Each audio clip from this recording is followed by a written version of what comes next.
नमस्कार. उद्योजकांचा ऑक्सिजन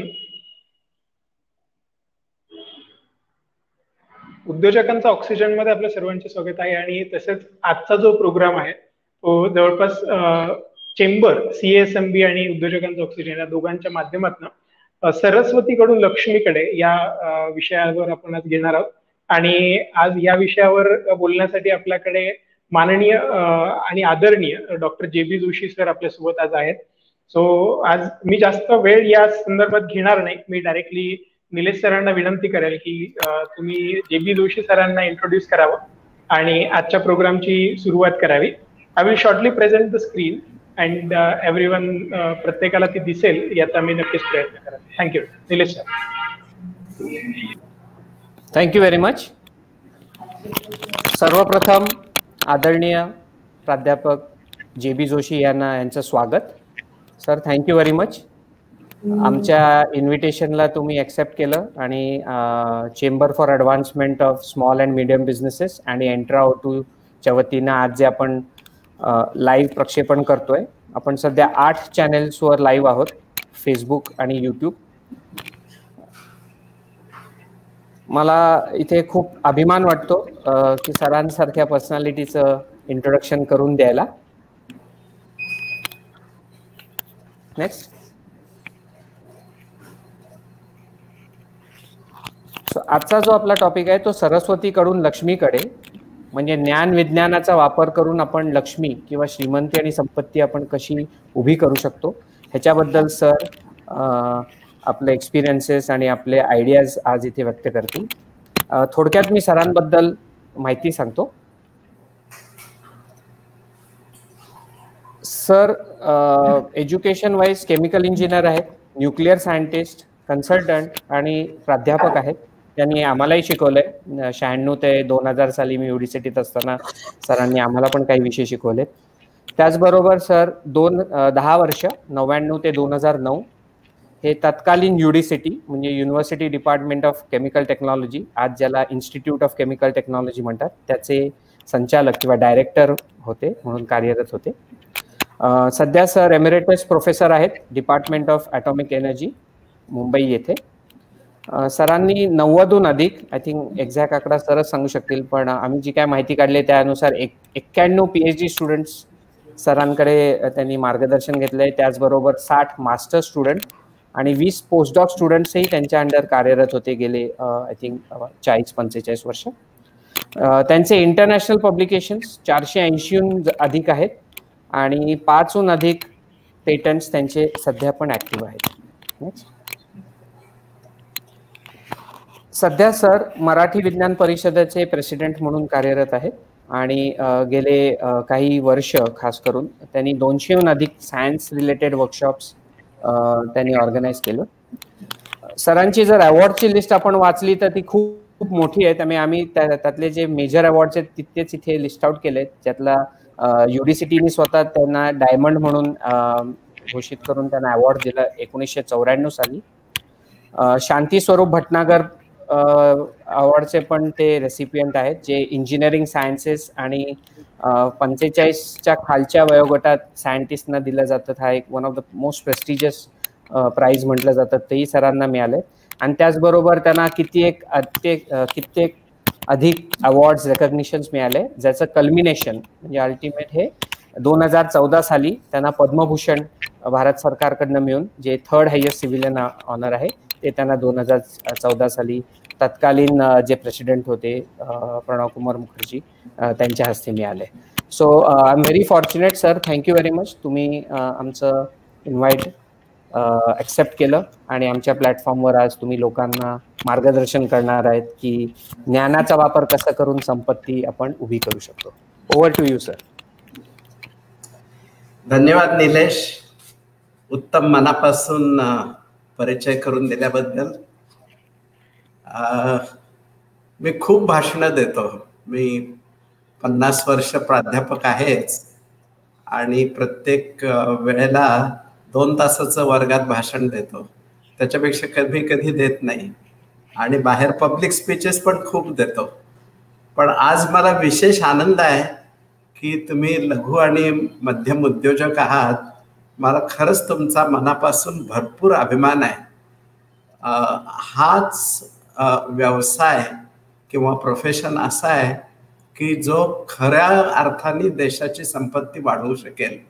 याचं महत्त्वाचं कारण म्हणजे की ज्या पद्धतीने तुम्ही सगळ्या चॅलेंजेसला सामोरं जाता, विशेषतः पहिली 5 किंवा 10 वर्ष, तर ते चॅलेंजेस बाजूला करून तो शेवटी उद्योग यशस्वी करणं, ह्याच्या पाठीमागे जे प्रयत्न आहेत त्या प्रयत्नांचं मूर्त स्वरूप म्हणून शेवटी ती संपत्ती निर्माण होते. आणि आपल्याला सगळ्यांना माहितीच आहे की स्मॉल स्केल आणि मीडियम स्केलचं भारतामध्ये आणि सर्व जगामध्येच खूप मोठं कॉन्ट्रीब्युशन आहे. तर तुमच्याबरोबर बोलायला मी आधी सांगितल्याप्रमाणे मला खूप खूप आज आनंद होतोय. हा मी विषय निवडला आहे सरस्वतीकडून लक्ष्मीकडे, की जो तुम्हाला, मला, माझ्या सगळ्या विद्यार्थ्यांना, ICT मधल्या किंवा ॲटॉमिक एनर्जीला सगळ्यांनाच तो महत्त्वाचा आहे की जर आपल्याला लक्ष्मीकडे जायचं असेल तर हल्ली दुसरा मार्ग नाही. ज्ञान, विज्ञान, तंत्रज्ञान याच्याच आधारे ते आपल्याला त्या मार्गाकडे जाता येतं. आपण जगातले सगळे देश बघितले जे काही श्रीमंत आहेत की ज्याला आपण डेव्हलप्ड नेशन्स म्हणतो, तर ते ज्ञानविज्ञानाच्या साहाय्याने काहीतरी नवनिर्मिती की ज्याला इनोव्हेशन्स म्हणतात त्याच्या आधारे काही ना काहीतरी प्रॉडक्ट्स तयार करत असतात. ते डिफेन्सला लागणारे असू देत किंवा शेतीला असू देत किंवा पाण्याला असू देत, आरोग्याला असू देत, असे ते प्रॉडक्ट्स तयार करतात आणि जगभर विकतात. आणि त्याच्यातून आलेली संपत्ती ही आपल्या देशाची वाढवत असतात आणि मग त्याला आपण श्रीमंत देश म्हणतो किंवा पुढारलेले देश म्हणतो. तर मी आता ते पुढच्या टेबलमध्ये लिहिलं आहे, काही देशांची यादी केली आहे. पहिला जो कॉलम आहे त्या कॉलममध्ये दरडोई उत्पन्नामध्ये त्या देशाचा क्रमांक किती, दुसऱ्या कॉलममध्ये त्या देशाचं नाव आहे, तिसऱ्या कॉलममध्ये दरडोई उत्पन्न आहे आणि नवनिर्मितीमध्ये किंवा इनोव्हेशनमध्ये त्या देशाचं रँकिंग काय आहे हे म्हणजे इंटरनेटवरती ही माहिती आहेच, त्याच्यातून हे टेबल तयार केलं आहे. सगळ्यात महत्त्वाचा भाग म्हणजे जर ह्याच्या नंतरच्या स्लाइडमध्ये बघितलं तर भारताचा वरून 140वा क्रमांक लागतो दरडोई उत्पन्नामध्ये. आणि ते आहे किती, $1688. हे दरवर्षी आकडा कमी जास्त होत असतो, पण खूप काही कमी जास्त होत नाही. $1688 म्हणजे अंदाजे 1 लाख रुपये. आणि त्या 1 लाख रुपयामध्ये गंमत अशी आहे की शहरी लोकांचं उत्पन्न साधारण 2 लाख रुपये असतं आणि खेड्यामधल्या लोकांचं 40,000 रुपये दरमाणशी दरवर्षी फक्त 40,000 रुपये एवढंच उत्पन्न असतं. म्हणजे हा 1688 हा दिसणारा आकडा हा बराच फुगलेला आकडा आहे. आणि म्हणून आपण काय म्हणतो की आपला देश गरीब आहे. म्हणजे जरी डेव्हलपिंग नेशन असं जरी आपण म्हणायची प्रथा असली तरी सुद्धा खरोखरी गरीब आहे. 40,000 रुपये मेजॉरिटी आपली जी लोकसंख्या आहे त्याचं उत्पन्न जर 40,000 असेल वर्षाचं, तर वर्षाचं 40,000 म्हणजे तुम्ही विचार करा 3-3.5 रुपये महिन्याला मिळतात त्याच्यामध्ये. तर हे का, तर ह्याचं उत्तर अतिशय सोपं आहे. हे जे शेवटच्या कॉलममध्ये मी जे इनोव्हेशन रँकिंग म्हणालो की त्या देशातले शास्त्रज्ञ, त्या देशातले तरुण, त्या देशातले उद्योजक नवनिर्मिती किती करतात. म्हणजे असं काही प्रॉडक्ट, प्रोसेस, सॉफ्टवेअर, डिझाईन ह्यापैकी असं काही करतात की ते जगामध्ये नाविन्यपूर्ण आहे आणि त्याला इतका बाजारभाव आहे की ज्याच्यामुळं संपत्ती तयार होऊन ती आपल्या देशाची संपत्ती होईल आणि आपला देश श्रीमंत होईल. तर ह्या नवनिर्मितीच्या ताकदीला आपण इनोव्हेशन रँकिंग म्हणतो. आणि जर पुढची स्लाइड बघितली तर मी इथं प्लॉट केलंय की innovation ranking versus per capita income, आणि ह्याच्यातून माझा दाखवायचा हाच प्रयत्न आहे की मोरलेस स्ट्रेट लाईन आहे, आणि ज्या देशाचं इनोव्हेशन रँकिंग जास्त आहे त्यांचाच पर कॅपिटा इन्कम जास्त चांगला आहे त्या ह्याच्यामध्ये. अगदी चांगले चांगले म्हणजे छोटे छोटे देश सुद्धा ह्या इनोव्हेशन मध्ये खूप त्यांनी पल्ला गाठलाय आणि जागतिक बाजारपेठ व्यापलेली आहे त्या ह्याच्यामध्ये, आणि आपल्या देशाला पण ते विकतात. मी तुम्हाला नंतर सांगणार आहे की आपल्या देशाला कोण कोण विकतं आणि किती किती विकतं. तर हे मला परत परत सांगायला आवडणार आहे की आपण नवनिर्मितीमध्ये काय करतो, आणि नवनिर्मितीमध्ये खूपच कमी करत असल्यामुळं आपल्याला इतर देशांवरती अवलंबून कसं राहावं लागतं हे मी फार मोठ्या प्रमाणावरती प्रकर्षाने सांगणार आहे की ज्याच्यातून आपल्याला कुठल्या सरस्वतीची गरज आहे आणि त्या सरस्वतीकडून लक्ष्मीकडे जाण्याचे एक 4 ते 5 तरी मार्ग, म्हणजे असं उदाहरणासहित मी सांगणार आहे की ज्याच्यातून कल्पना येईल की आपल्याकडे अगणित ऑपॉर्च्युनिटीज आहेत आणि त्याचा आपल्याला उपयोग करता येईल. आता बघा, मी केमिकल सेक्टरमध्ये काम करतो आणि 140 लक्ष कोटी रुपयाचा जागतिक बाजारपेठ आहे. 140 लक्ष कोटी रुपयाची. आपण किती बाजारपेठ काबीज केली आहे जगामध्ये? 2 लक्ष कोटी, म्हणजे 1.4%. हर्बल हेल्थकेअर म्हणजे मेडिसिनल प्लांट्स, तर त्याचं जर जागतिक बाजार बघितला तर तो 15 लक्ष कोटी रुपयाचा आहे, आणि आपण फक्त 15,000 कोटी रुपयाचा व्यवसाय करतो जगामध्ये. मी हे कशासाठी मांडतोय की ज्या वेळेला आपण सरासरी उत्पन्न म्हणतो त्यावेळेला पहिल्यांदा आपण देशाचं उत्पन्न काढत असतो, आणि देशाचं उत्पन्न हे मुख्यतः 3 स्रोतातून येत असतं. एक म्हणजे इंडस्ट्रीचे व्यवहार, दुसरं म्हणजे शेती, आणि तिसरं म्हणजे सर्व्हिस सेक्टर. आपल्या देशाचं जवळजवळ 70% उत्पन्न हे ह्या 3 स्रोतातून येत असतं. तर म्हणून मी हे स्रोत सांगतोय. पहिला इंडस्ट्रीचा. जर जगामध्ये आपण व्यापारच 1% केला तर त्याच्यात फायदा किती होणार आणि त्याच्यातून देशाचं उत्पन्न किती वाढणार. फूड प्रोसेसिंग असू दे, इलेक्ट्रॉनिक्समध्ये तर 0.1%. तर हे सगळं मी आधीच एम्फसाइज केलंय की हे सगळे कमी आकडे आहेत. आणि ह्याच्यानंतरचा शेतीबद्दलचा आहे. जर ह्याच्यामध्ये दुसऱ्या कॉलममध्ये मी वेगवेगळी पिकं लिहिली आहेत की तांदूळ आहे, गहू आहे, आंबे आहेत, खाली कांदा आहे, बटाटा आहे. तर जवळजवळ सगळ्याच पिकामध्ये पहिलं जर राईस बघितलं तर आपलं जे दर हेक्टरी उत्पादन आहे ते 3 पटीपेक्षा थोडं कमीच आहे.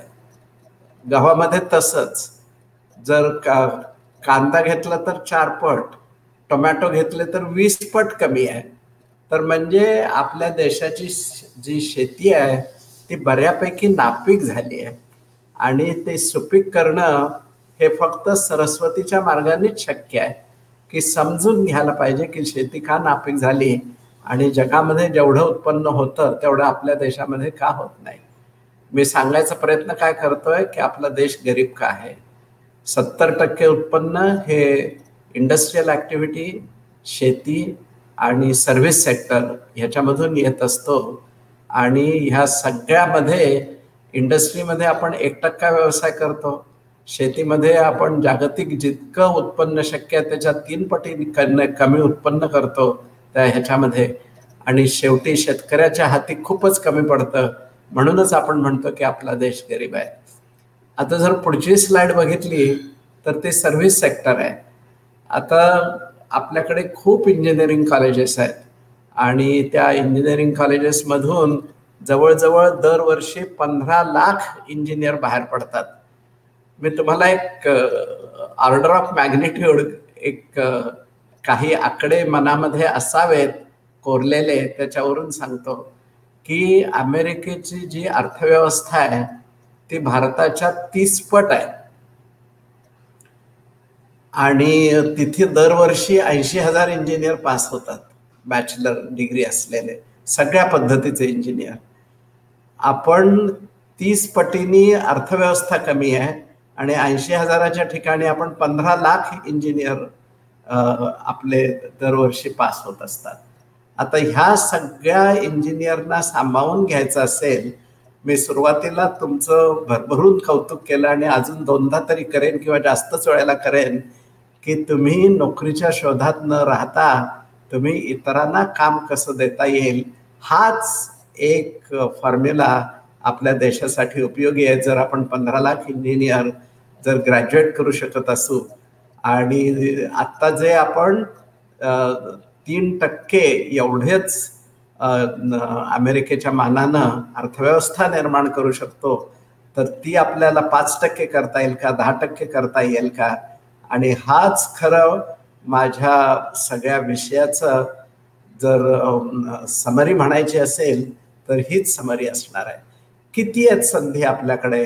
मी एक 3-4च संधी सांगणार आहे तुम्हाला, पण त्याच्यातून लक्षात येईल की आपण जर नीट डोळे उघडून बघितलं आणि कुठल्याही जिल्ह्यामध्ये प्रवास केला तर लक्षात येईल की संधीच्या पाठीमागे संधी कोट्यावधी रुपये उभे करू शकतो, त्याच्यातून अशा आपल्याकडे संधी आहेत. आता ही मला टायटेनियमची संधी सांगायला खूपच आवडते. टायटेनियम हा जो धातू आहे ते आपल्याला बऱ्यापैकी माहिती आहे की स्ट्रेंथ पर युनिट मास असं जर आपण गुणधर्म घेतला तर टायटेनियमचा बऱ्यापैकी वरचा क्रमांक लागतो. आणि त्याचं जे रॉ मटेरियल आहे, खनिज आहे, ते खनिज जगामध्ये 600 मिलियन टन्स आहे आणि आपल्या देशामध्ये 100 मिलियन टन आहे आणि आपण जगामध्ये जवळजवळ 2रा क्रमांक आहे त्याच्यामध्ये रॉ मटेरियलच्या दृष्टीने. पण आपण काय करतो की 6 रुपयाला प्रत्येक किलोला ते रॉ मटेरियल जे खनिज आहे ते विकतो परदेशी आणि ते त्याच्यातून शुद्ध स्वरूपाचा टायटेनियम तयार करतात. आपल्या खनिजामध्ये 50% टायटेनियम आहे आणि जर 6 रुपयाला विकत असू तर रॉ मटेरियल कॉस्ट 12 रुपये झाली आणि आपण जे विकत घेतो ते 2,500 रुपयांनी एका किलोला विकत घेतो. मी तुम्हाला ह्या उदाहरणातून सांगणार आहे की आपल्या देशाला जगाने गिऱ्हाईक कसं बनवलंय. 12 रुपये रॉ मटेरियल कॉस्ट, आणखीन काही डेफिनेटली कॅपिटल कॉस्ट असणार, अॅन्युअलाइज कॉस्ट असणार, इंटरेस्ट असणार, नंतर मेंटेनन्स असणार, मॅनपॉवर कॉस्ट असणार. पण 12 रुपयाच्या पुढे ऍड करा ना तुम्ही किती. तुम्हाला सगळ्यांना उद्योगधंदे माहिती आहेत आणि आपल्याला ते 2500 रुपयाला विकत घ्यावं लागतं. पुढची स्लाइड. तर म्हणजे कशामुळे असं करावं लागतं तर आपण नवनिर्मिती करत नाही. आपल्याकडे टायटेनियम शुद्ध स्वरूपात मिळण्याची जी प्रोसेस आहे ती आपण डेव्हलप नाही केली.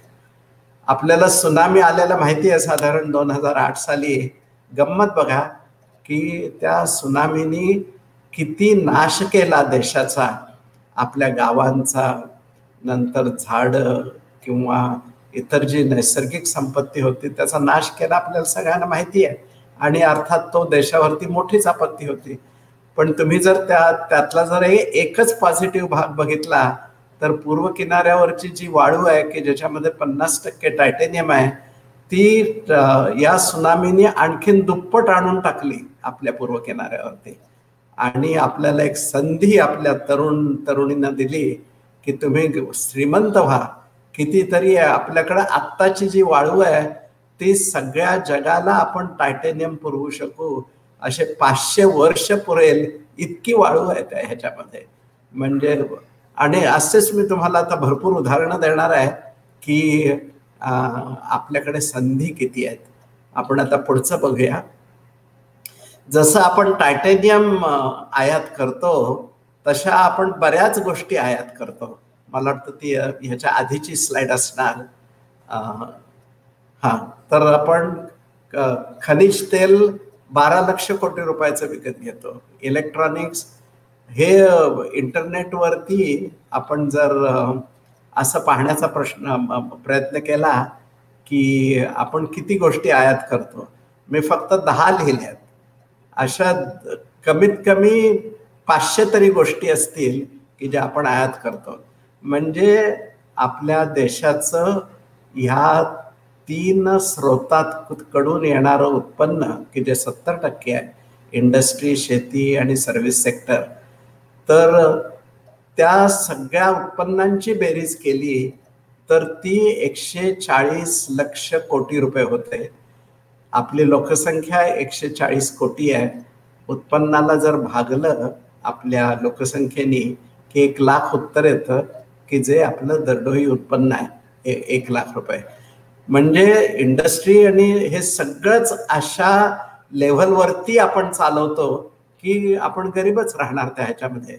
आणि इतकं गरीब असून सुद्धा 140 लक्ष कोटी रुपयापैकी जवळजवळ 35 लक्ष कोटी रुपये आपण हे परदेशी वस्तू विकत घ्यायला हे देत असतो. आपण फ्रेंच जातीची विमानं आयात केली. आपण पेपरमध्ये खूप वाचलं असेल, त्या विमानाच्या बाजूनी विमानाच्या विरुद्ध असं आपल्याकडे खूप चर्चा होते की आपण ते का घ्यायची, कुणी घ्यायची, कशाला घ्यायची वगैरे वगैरे. पण कुठल्याही न्यूजपेपरमध्ये असं नव्हतं की आपण आयात करतो त्याचं कारण काय आहे, की आपण केपेबल नाही आहे विमान बनवायला, आपण केपेबल नाही आहे सौर ऊर्जेची इक्विपमेंट बनवायला. सगळे सौर ऊर्जेची आपली प्रगती चालली आहे ती सगळी इम्पोर्टवरती आहे. जे विंड एनर्जी बघितली तर ती सगळी आपण इम्पोर्ट करतो. आपल्या देशामध्ये काहीही नवनिर्मिती होत नाही. आणि इथं मी 10 आकडे लिहिले आहेत आणि तुम्ही इंटरनेटवरती जा, तुम्हाला 500 मिळतील गोष्टी. आणि आपण सगळ्या तरुणींनी असं ते एक प्रकारचं प्रतिज्ञा घ्यायला पाहिजे. हे कशासाठी? आणि मी तुम्हाला एक 4-5 सक्सेस स्टोरीज सांगणार आहे की ज्याच्यामुळं आपल्या इथलेच विद्यार्थी कसं नवनिर्मिती करतात, कसं नवीन डिझाईन्स करतात, कसं नवीन प्रोसेसेस करतात आणि जगामध्ये सगळ्यात स्वस्त आणि सगळे व्यवस्थित गुणधर्म असलेले असे मी एक 4-5 तुम्हाला उदाहरणं सांगणार आहे. पुढे जाऊयात आपण. मी ही स्लाइड बनवली आहे, पण मी ही आता जास्त एक्सप्लेन करत नाही. की आपण इंडस्ट्रीला विचारलं की आपला देश गरीब का, तर ते कारणं सांगत असतात की आपल्या देशामधलं इन्फ्रास्ट्रक्चर फारच एकदम पुअर आहे. रस्ते किंवा कम्युनिकेशन किंवा रेल्वे. जर आपल्याकडे धंदा उभारायला जर कर्ज घ्यायचं असेल तर ते 12-13% घ्यावं लागतं. अमेरिकेत 5% मिळतं, स्वित्झर्लंडमध्ये 3% मिळतं आणि मिडल ईस्टमध्ये ते फ्री असतं कर्ज. तसंच एनर्जीची कॉस्ट बघितली तर प्रत्येक युनिटला आपल्याकडे 10 रुपये पडतात अंदाजे. अमेरिकेत 5 रुपये पडतात, स्वित्झर्लंडमध्ये 3 रुपये पडतात, मिडल ईस्टमध्ये. मग असं जर जागतिक परिस्थिती आहे तर मग आपण कसं करणार, म्हणजे व्यवसाय, जागतिक व्यवसाय करणार कसा? आणि सरकारचे कायदे कानून असे आहेत की जे व्यवस्थित धंदाच करता येत नाही. आणि सगळ्यात महत्त्वाचं म्हणजे आपल्या ज्या सगळ्या शिक्षण संस्था आहेत आणि रिसर्च इन्स्टिट्यूशन्स आहेत ते काही आम्हाला मदत होईल असं काही काम करत नाहीत. हेच जर आपण अकॅडमिक इन्स्टिट्यूशन्सना म्हणालो की बाबा आपला देश गरीब का आहे, तर ते म्हणतात आम्हाला इंडस्ट्रीकडून काही मदत मिळत नाही. ते मी लास्ट लिहिलं आहे. आणि आम्हाला सगळ्यात शेवटी अकॅडमी याच्या खाली लिहिलं आहे की we do not get meaningful support from industry. आणि तसंच इंडस्ट्रीच्या खाली बघितलं तर we do not get meaningful help from academic institutions. म्हणजे आपल्याकडे एक्सक्युजेस द्यायची प्रथा खूप आहे की आपण जर आपल्या हातून काही नाही झालं की काहीतरी रडगाणं गात बसायचं की हे होत नाही, ते होत नाही, ते होत नाही. मुख्य मुद्द्याला असं मनापासून एकदम जोरदार असा अटॅक करायची आपल्याकडे प्रवृत्ती आपल्याला तयार व्हायला पाहिजे की प्रश्न तर असणारच. आणि ते पुढारलेल्या देशांनाही ते प्रश्न असतात, पण ते प्रश्न न सोडवता मध्येच काहीतरी तक्रारी करायच्या. मला जर माझ्या सगळ्या भाषणांचं जर सार काढायला सांगितलं तर तक्रार करू नका अजिबात, एक्सक्युजेस देऊ नका कशासाठी. आणि अतिशय स्मितहास्याने आपल्याला पुढे जाता आलं पाहिजे. एकदा स्मितहास्य आपल्या चेहऱ्यावर असेल तर आपल्याबरोबर जे कामं करतात त्यांच्याही चेहऱ्यावर स्मितहास्य असतं आणि एक वातावरण निर्मिती होते आपल्या कारखान्यामध्ये की ज्याला आपण नवनिर्मितीची वातावरण म्हणतो. आणि त्याच्यातून आपण जगामध्ये उत्कृष्ट असं माल तयार करू शकतो आणि सगळ्यात स्वस्त पण करू शकतो. सामान्य माणसांचं तर आणखीन रणगाणं असतं. तर म्हणजे मला ते हे हल्लीच्या प्राध्यापक म्हणत असतात की हल्ली चांगले विद्यार्थी मिळत नाहीत, विद्यार्थी म्हणतात हल्ली चांगले शिक्षक म्हणत नाहीत. म्हणजे एकदा रडगाणं गाण्याचं ठरवलं तर भरपूर होऊ शकतात. पण आपल्या देशामध्ये किती संधी आहेत ह्याची जर यादी करायची ठरवली, ती आता मी तुम्हाला ह्याच्या पुढे सांगणार आहे, ती तर यादी खूपच मोठी आहे की आपण इतके कोट्यावधी रुपयांचा व्यवसाय करू शकतो, अब्जावधी रुपयांचा व्यवसाय करू शकतो आणि आपल्या देशाला श्रीमंत करू शकतो. पुढची स्लाइड.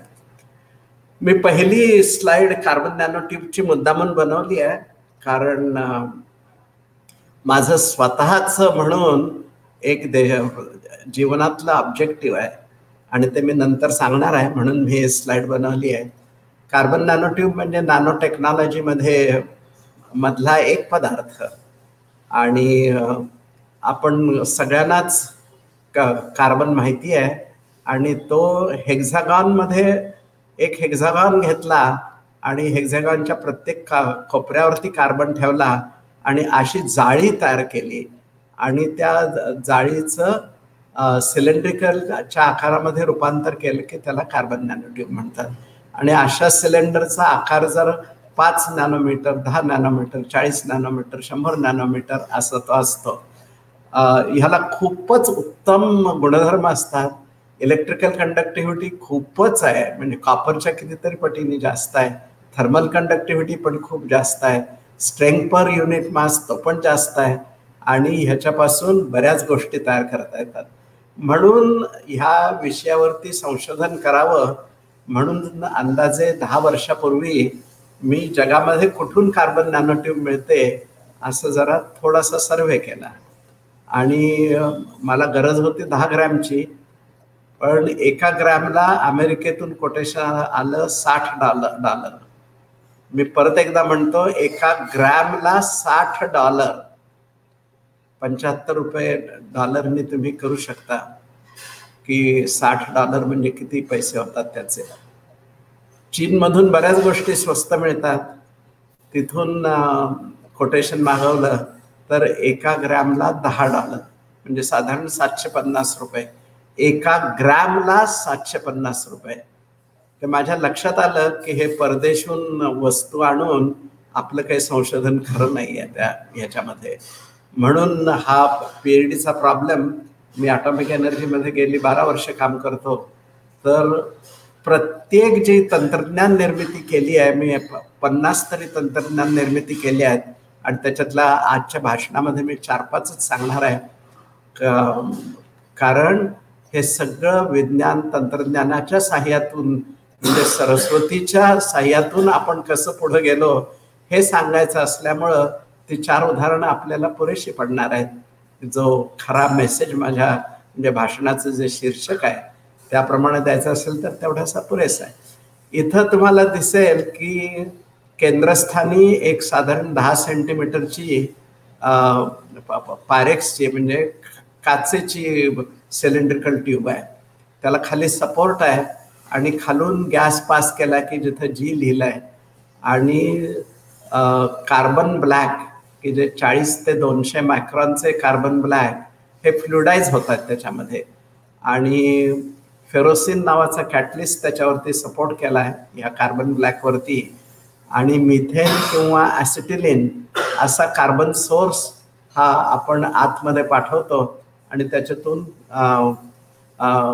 आता ज्या वेळेला ह्याच्यातून कार्बन नॅनो ट्यूब्स तयार होतात आणि आपल्याला ही प्रोसेस आपल्याला 2-4 ग्रॅम नाही करायचं, आपल्याला 2 टन करायचं, आपल्याला 20 टन करायचं, आपल्याला 1000 टन करायचं आहे. तर ज्या वेळेला आपल्याला स्केलअप समजून घ्यायचं असतं त्यावेळेला किती सरस्वतीची गरज असते की बनतोच कसा, मेकॅनिझम काय आहे. म्हणजे आपण ॲसिटिलिन आत पाठवलं, फेरोसिन हा कॅटलिस्ट आहे, तर म्हणजे पहिले म्हणजे बबल्स होत आहेत तयार फ्लुइडाइज बेडमध्ये, तर तो ॲसिटिलिन कॅटलिस्टपर्यंत जातो कसा, कॅटलिस्टवरती काय प्रक्रिया होतात. मग तो पहिल्यांदा कार्बन म्हणजे ॲसिटिलिनचे पायरोलिसिस करून कार्बन आणि हायड्रोजन असे तुकडे करतो आणि तो कार्बन हा कॅटलिस्टमध्ये डिझॉल्व्ह होतो. एकदा तो सुपर सॅच्युरेट झाला की तो कार्बन बाहेर पडायला लागतो आणि मग बाहेर पडताना तो कार्बन नॅनोट्यूबच्या आकाराने तो बाहेर पडत असतो. तर ह्याच्यातली रेट कंट्रोलिंग स्टेप काय आहे? जवळजवळ 9 स्टेप्स झाल्या. तर रेट कंट्रोलिंग काय आहे? आणि मग ती जर रेट कंट्रोलिंग असेल किंवा कदाचित 2 स्टेप्स ह्या रेट कंट्रोलिंग असतील तर त्या कुठल्या आहेत? आणि आपल्या रिॲक्टरमध्ये प्रत्येक पार्शल प्रेशरला, प्रत्येक टोटल प्रेशरला, प्रत्येक कॅटलिस्ट कॉन्सन्ट्रेशनला, प्रत्येक ॲसिटिलीन कॉन्सन्ट्रेशनला, प्रत्येक टेम्परेचरला हा कसा आपल्याला रेट लिहिता येईल की ज्याच्या साहाय्याने आपल्याला पूर्ण रिॲक्टरचा परफॉर्मन्स काढता येईल. किंवा जर आपल्याला टोटल परफॉर्मन्स पाहिजे असेल की 10 टन प्रत्येक तासाला कार्बन नॅनोट्यूब्स तयार व्हायला पाहिजेत, तर म्हणजे प्रत्येक पॉईंटनी काय परफॉर्मन्स द्यायला पाहिजे हे आपल्याला हे काढता येईल. ह्यालाच आपण सरस्वती म्हणतो. आणि मग त्या पॉईंटला आपण तेवढं पार्शल प्रेशर, तेवढं टेम्परेचर, तेवढं कॅटलिस्ट कॉन्सन्ट्रेशन असं त्या रिॲक्टरमध्ये खरंच दिलंय का की ज्याच्यामुळं आपल्याला करता येईल. मी ह्याच्यातला आणखीन एक इंटरेस्टिंग पॉईंट नंतर सांगणार आहे. पण हा जे 4 इंची ट्यूब आहे ह्याच्यातून आम्ही पहिल्यांदा 20 ग्रॅम एवढं करू शकलो. 20 ग्रॅम. आणि अगदी लहान प्रमाणात केलं 20 ग्रॅम. पण 20 ग्रॅममध्ये ती कॉस्ट ऑफ प्रोडक्शन काढली. पहिल्यांदा SEM, TEM, रामन की जेवढे गुणधर्म आपल्याला पाहिजे असतात ते गुणधर्म तपासले. आणि ते गुणधर्म जे काही जागतिक स्तरावरती आयात केल्यानंतर जे उत्तम गुणधर्म असतात ते हे सगळे गुणधर्म ह्या 20 ग्रॅमला होते. पण आमची कॉस्ट ऑफ प्रोडक्शन किती होती?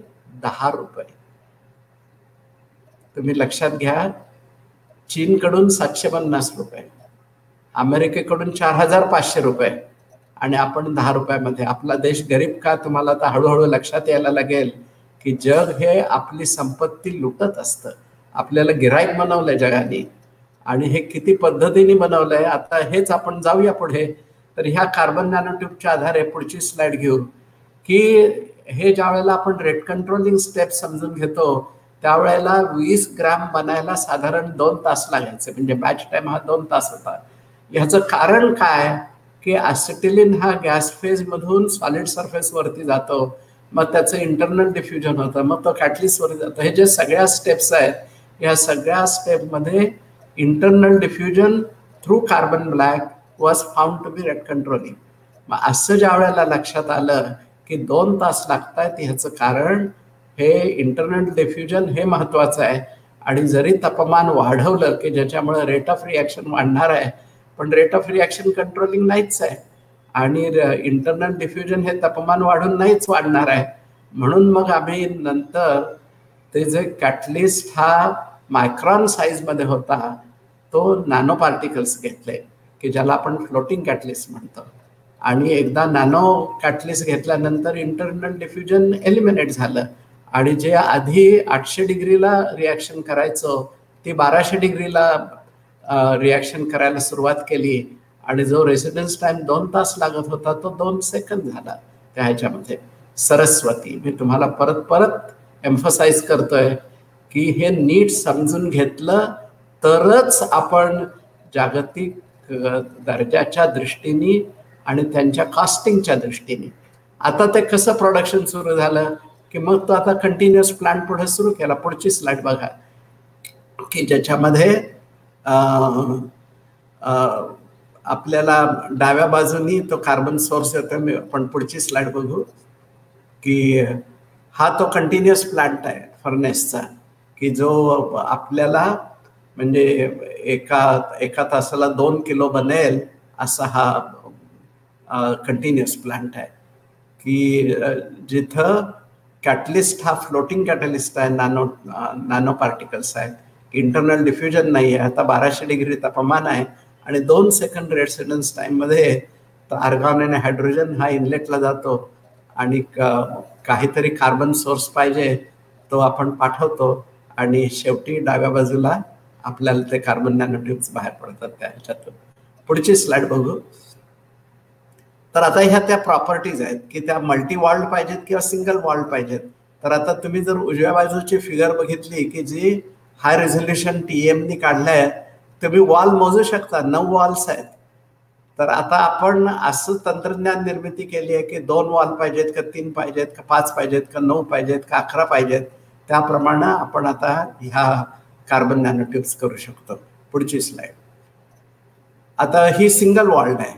ह्याच्यामध्ये फक्त एकच सिलेंडर आहे आणि साधारण 5 नॅनोमीटर म्हणजे किती असतं ते खाली दाखवलं आहे. म्हणजे हे तुमच्या लक्षात येईल की साधारण 1 किंवा 1.5 किंवा 2 नॅनोमीटरचा ही नॅनो ट्यूब असणार. पुढची स्लाइड. आता हे सगळं काम किंवा माझ्या मार्गदर्शनाखाली जे जे काम चालतं त्याच्यातलं 95% यश हे विद्यार्थ्यांचं असतं. सुरुवातीला निलेशनी सांगितलं की भारतामध्ये सर्वात प्रतिष्ठित असा विज्ञानाचा सन्मान हा शांतीस्वरूप भटनागर प्राइज आहे. तर ह्या वर्षीचं इंजिनिअरिंग सायन्सेस मधलं भटनागर पारितोषिक, ज्यानं हे कार्बन नॅनो ट्यूबची तंत्रज्ञान निर्मिती केली आणि पुढं पण त्यांनी काम केलं, ते मी थोड्या वेळात सांगणार आहे. आणि त्यावेळच्या ह्या संशोधनामध्ये मी जरा थोडं पुढे जातो. हे जे सगळे हिंदू किंवा टाइम्स किंवा जे सगळे वर्तमानपत्र आहेत त्यांनी मोठ्या प्रमाणावरती न्यूज दिली की आपण कार्बन नॅनो ट्यूब्स आणि त्याच्या साह्याने तो विद्यार्थी आणि इतर 5 विद्यार्थी आणि सगळ्यात महत्त्वाचं म्हणजे BIRC मधले सगळे शास्त्रज्ञ, तिथले डायरेक्टर म्हणजे प्रत्येक ग्रुपचे डायरेक्टर, संस्थेचे डायरेक्टर, चेअरमन, ह्यांचं कॉन्ट्रीब्युशन खूप महत्त्वाचं आहे आणि ह्याला आपण BIRCचीच टेक्नॉलॉजी म्हणतो. आणि हे कार्बन नॅनो ट्यूब तयार झाल्यानंतर त्याचं हाय मोलेक्युलर वेट पॉलिथिलीन आणि बोरॉन ह्याच्या साह्याने कंपोजिट्स तयार केली आणि 5 बुलेट प्रूफ जॅकेट्स हे विद्यार्थ्यांनी शिवले पहिल्यांदा. आणि आपल्या संरक्षण खात्याच्या ज्या ज्या काही प्रयोगशाळा आहेत की हे बुलेट प्रूफ जॅकेट खरंच उपयोगी आहे का, तसंच पोलिसांच्या पण काही प्रयोगशाळा आहेत. तर तिकडे 5 बुलेट प्रूफ जॅकेट आपण पाठवली आणि त्या 5ही प्रयोगशाळांनी आपल्याला सर्टिफिकेट दिलं की आता आपल्याला परदेशी बुलेट प्रूफ जॅकेटची गरज नाही. हे जे देशी तंत्रज्ञानाने बुलेट प्रूफ जॅकेट तयार केली आहेत तर त्यांना हे अतिशय उपयुक्त आहे. महत्त्वाचं म्हणजे जे काही AK-42 वगैरे जे काही आहेत त्याला तर हे काम करतच आहे, पण जे आपले शूर शिपाई आहेत तर त्यांना जे परदेशहून आणतो ते 13 किलो वजनाचं असतं आणि आपलं मात्र 6.5 ते 7.5 किलो वजनाचं हे आपलं बुलेट प्रूफ जॅकेट आहे. आणि आपल्या माननीय पंतप्रधानांनी हे जे संशोधन आहे ते लोकसभेमध्ये सांगितलं की बुलेट प्रूफ जॅकेट आपण लक्षावधी आणतो आणि प्रत्येकाला 1.5 लाख रुपये मोजतो आणि आपल्या देशी तंत्रज्ञानाने तयार झालेलं आपण हे 15,000 रुपयामध्ये बनवतोय आणि त्याचे सगळे गुणधर्म परदेशी बुलेट प्रूफ जॅकेट इतकेच आहेत. आणि आपलं तंत्रज्ञान आपण इतक्या प्रमाणावर आता विकसित करणार आहे की आता आपण आयात बंद करूच, पण आता आपण निर्यात सुरू करणार ह्याच्यातून. देश कसा श्रीमंत बनवायचा हे मी तुम्हाला सांगत होतो की सरस्वती काय झाली आता ह्याच्यामध्ये की मेकॅनिझम ऑफ फॉर्मिंग, स्केलअप आणि मग कंपोजिट बनवताना त्याला लागणारं विज्ञान तंत्रज्ञान हे सगळं आपल्याला आत्मसात करता आलं पाहिजे आणि हे आपले विद्यार्थी करतायत. तर ह्या वर्षी इंजिनिअरिंग सायन्सेसमध्ये 2 भटनागर मिळाली आणि ही दोन्ही भटनागर माझ्या ग्रुपचे विद्यार्थी होते. एकाने मायक्रो रिॲक्टर्समध्ये संशोधन केलं आणि दुसऱ्यांनी हे कार्बन नॅनो ट्यूब्स, कंपोजिट्स आणि बुलेट प्रूफ जॅकेट, आणि भरपूर प्रसिद्धी मिळाली. आता ज्या वेळेला आपण देशाचे अशा पद्धतीने मोठ्या प्रमाणावर पैसे वाचवतो किंवा संपत्ती निर्माण करतो, किंवा मी तुम्हाला नंतर एखादं दुसरं तंत्रज्ञान सांगेन की जे इंडस्ट्रीला उपयोगी आहे. तर आता समजा इंडस्ट्रीचं वार्षिक उलाढाल वाढली, समजा त्यांची 100 कोटी असेल तर 500 कोटी झाली. 600 कोटी असेल त्याची 20,000 कोटी झाली. मी हे आकडे सत्य आकडे सांगतोय, मी तोंडाला येईल त्या आकडे सांगत नाही. मी ज्या ज्या कारखान्यांना मदत केली आहे त्या कारखान्यांच्या अशा पद्धतीने उलाढाली वाढलेल्या आहेत. 800 कोटीचे 20,000 कोटी, नंतर 100 कोटी असेल, 10 कोटी असेल तर 100 कोटी, 1 कोटी असेल तर 18 कोटी रुपये. तर हे सगळं लक्ष्मीच्या साह्यानेच केलेलं आहे. तर आता असे कार्बन नॅनो ट्यूब जे बुलेट प्रूफ जॅकेटला उपयोगी आहेत, तर ते पॉवर प्लांटही उपयोगी पडतात, हायड्रोजनेशनच्या कॅटलिस्टला म्हणून उपयोगी पडतात, आणि आपण वेगवेगळे कंपोजिट्स तयार करू शकतो. मी जरा इथं थोडक्यात आवरतो, मला नंतरची उदाहरणं जरा जास्त विस्ताराने सांगायला आवडतील. पुढे जाऊया. तर आता ते आपण हेच तंत्रज्ञान CNTs डोप करणं बोरॉननी आणि नायट्रोजननी, म्हणजे त्याचे जे गुणधर्म आहेत ते आणखीन कितीतरी पटीने वाढतात. ग्राफीन हे CNT नॅनोट्यूब हे सिलेंड्रिकल आहे, पण ग्राफीन हा 1 डायमेन्शनल आहे, म्हणजे असं हेक्झागॉन एकमेकाला जोडत जोडत प्लेनर तयार करायचं. तर त्याचीही तंत्रज्ञान निर्मिती आपण केली आहे, आणि आता सध्या आपलं लक्ष CNT फायबर्सला आहे. सध्या जगामध्ये सगळ्यात मजबूत धागा याला केवलार म्हणतो आपण, आणि आपण जो CNT नॅनो फायबर बनवला आहे तो त्या केवलारपेक्षा दुप्पट त्याची ताकद आहे त्या केवलारपेक्षा. आणि आपण सध्या कुठलाच धागा बनवत नाही. कार्बन फायबर्स त्याचं तंत्रज्ञान आपल्याकडे नाही आहे, आणि जवळजवळ सगळाच कार्बन फायबर आपण बाहेरून आणतो, आणि आपल्याला स्ट्रॅटेजिक ॲप्लिकेशनला ह्या सगळ्याचा उपयोग होतो. मी इथं दाखवलंय की डाव्या बाजूला जागतिक कंपन्या आहेत की जिथं निळ्यामध्ये लिहिले आहेत की ज्या कार्बन नॅनोट्यूब्स बनवतात, आणि सगळ्यात उजव्या बाजूला त्यांची विकायची किंमत लिहिली आहे. 1,600 रुपये ग्राम, 5,200 रुपये ग्राम, 8,300 रुपये ग्राम, 18,000 रुपये ग्राम असं ते विकतात, आणि आपला देश घेतो.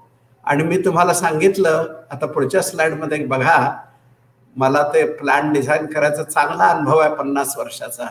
रोज जर 16 किलो करायचं ठरवलं तर 1 किलो 720 रुपयात आपण बनवू शकतो, 1 किलो. आणि जर 1 टनाचा प्लांट टाकला तर 350 रुपयामध्ये 1 किलो बनवू शकतो. आणि मला जे कोटेशन 1 ग्रॅमला 700 रुपये आलं होतं, 1 ग्रामला 4,500 रुपये आलं होतं, किंवा त्या टेबलमध्ये दिसेल. म्हणजे ज्या लोकांना मेहनत करून आणि सरस्वतीची नीट मनोभावे पूजा करून त्याचं ज्ञान आणि तंत्रज्ञान विकसित करता येतं, तो लक्ष्मीकडे कसा जाऊ शकतो. तर आता मी इथं कॉस्ट ऑफ प्रोडक्शन $10 लिहिले, अगदी $30 जरी लिहिली तरी आपण जगामध्ये सगळ्यात कमी किमतीत बनवू शकतो हे कार्बन नॅनोट्यूब्स. तर हे सरस्वतीकडून लक्ष्मीकडे जायचा.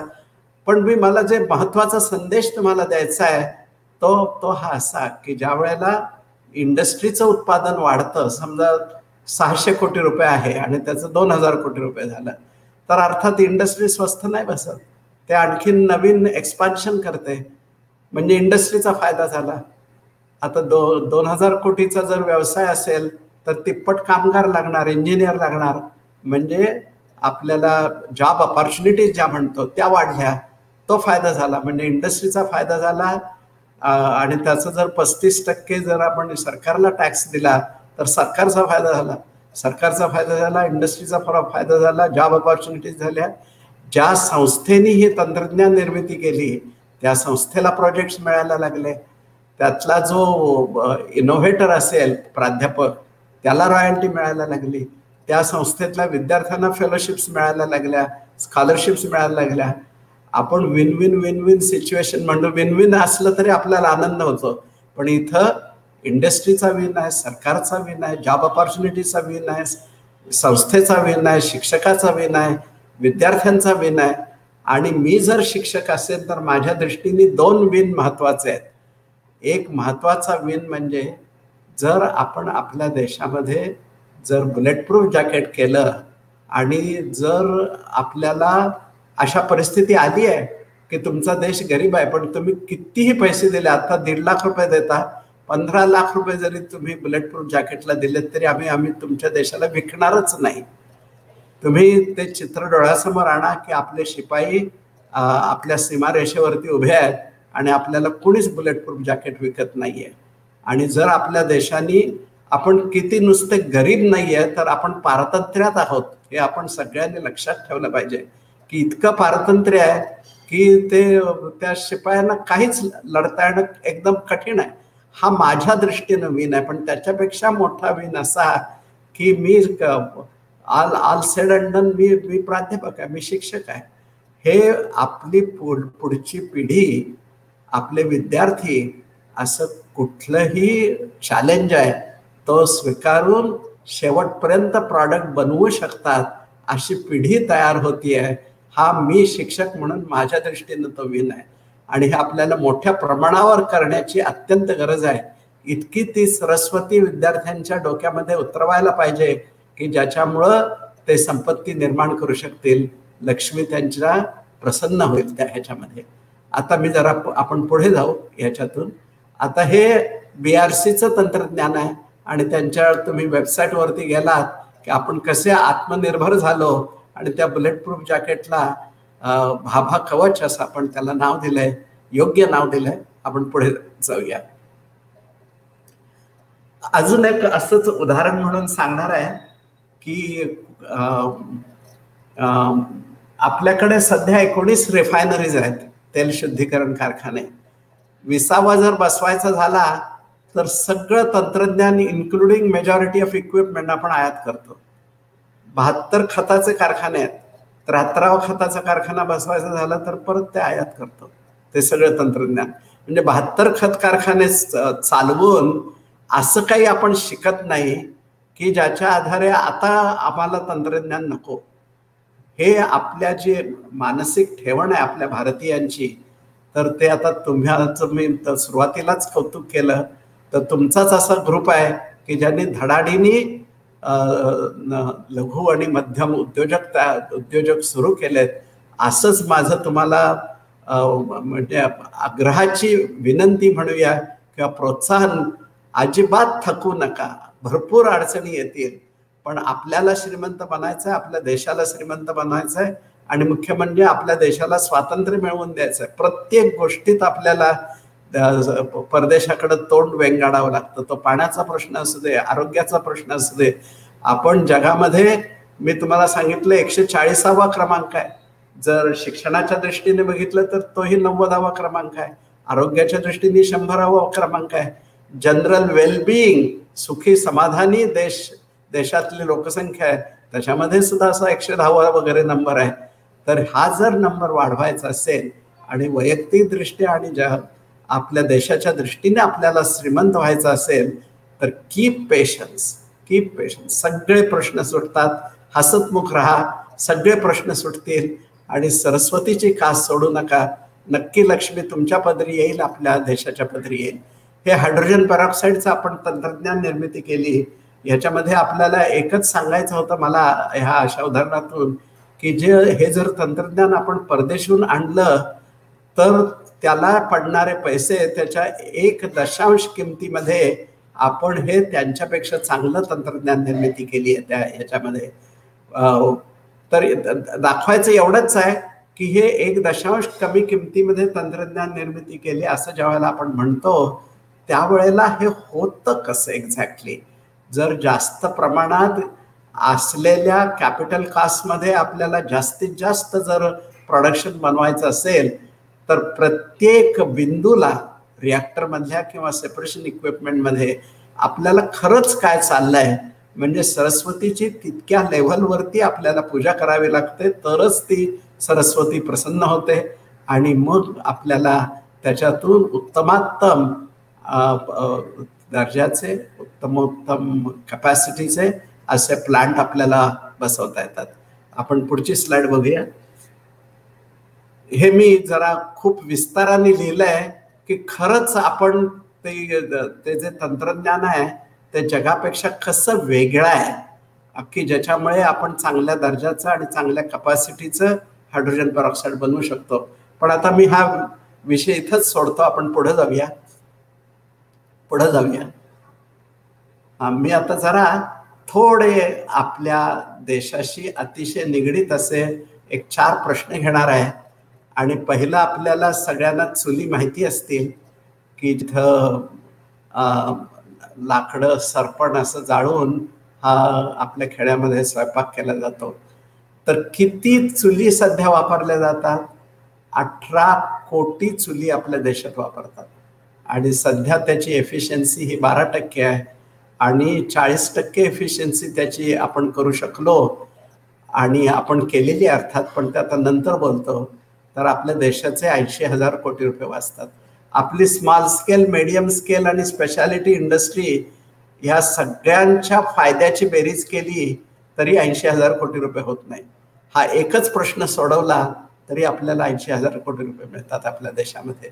हे एक प्रातिनिधिक चित्र आहे. ती तरुण मुलगी आपलं इंधन चांगलं पेटावं म्हणून फुंकणीच्या साह्याने ऑक्सिजनचा पुरवठा करते आहे, पण तरी सुद्धा पिवळीच ज्योत आहे.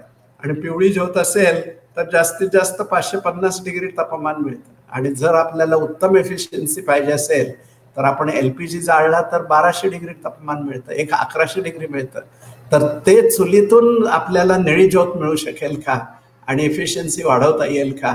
असं हे सरस्वतीच्या साह्याने, म्हणजे सरस्वतीला आहारी जाऊन, म्हणजे तिला वंदन करून आपल्याला ते प्रश्न सोडवायला पाहिजेत. म्हणून मी तुम्हाला एक प्रातिनिधिक जगामध्ये कसा प्रश्न सोडवतात. आपल्याला इंटरनल कंबशन इंजिन्स माहिती आहेत की जे स्कूटरमध्ये वापरतात, कारमध्ये, ट्रकमध्ये, सगळीकडे वापरतात. तर इथं प्रिन्स्टन युनिव्हर्सिटी मध्यावरती लिहिली आहे आणि जांभळ्या रंगामध्ये प्रिन्स्टन युनिव्हर्सिटी लिहिली आहे. आणि त्याच्या डाव्या बाजूला तिथल्या नॅशनल लॅबोरेटरीज आहेत आणि उजव्या बाजूला जे वाहनं बनवतात, जनरल मोटर्स, फोर्ड आणि क्रायसलर. तर ह्या सगळ्यांनी मिळून ठरवलं की आत्ताची जी एफिशियन्सी 27-28% आहे ती आपल्याला पुढे न्यायची आहे. आणि पहिलं त्यांनी प्रश्नांची बेरीज केली की कशामुळे ही आत्ता आपल्याला 28% मिळते. तर ते प्रश्न आहेत, सूट कायनेटिक्स वगैरे ते लिहिले आहेत, मी डिटेलमध्ये जात नाही. तर तिथल्या शास्त्रज्ञांनी कॉम्प्युटेशनल फ्लुइड डायनॅमिक्स आणि जवळजवळ 140 रिॲक्शन्स होतात, त्याचं कायनेटिक्स आणि हायड्रोडायनॅमिक्स याचं एकत्रीकरण करून पुढच्या स्लाइडमध्ये मी दाखवलं आहे की आधी ही 28% मिळत होती, 28पेक्षा कमीच आहे, 25%.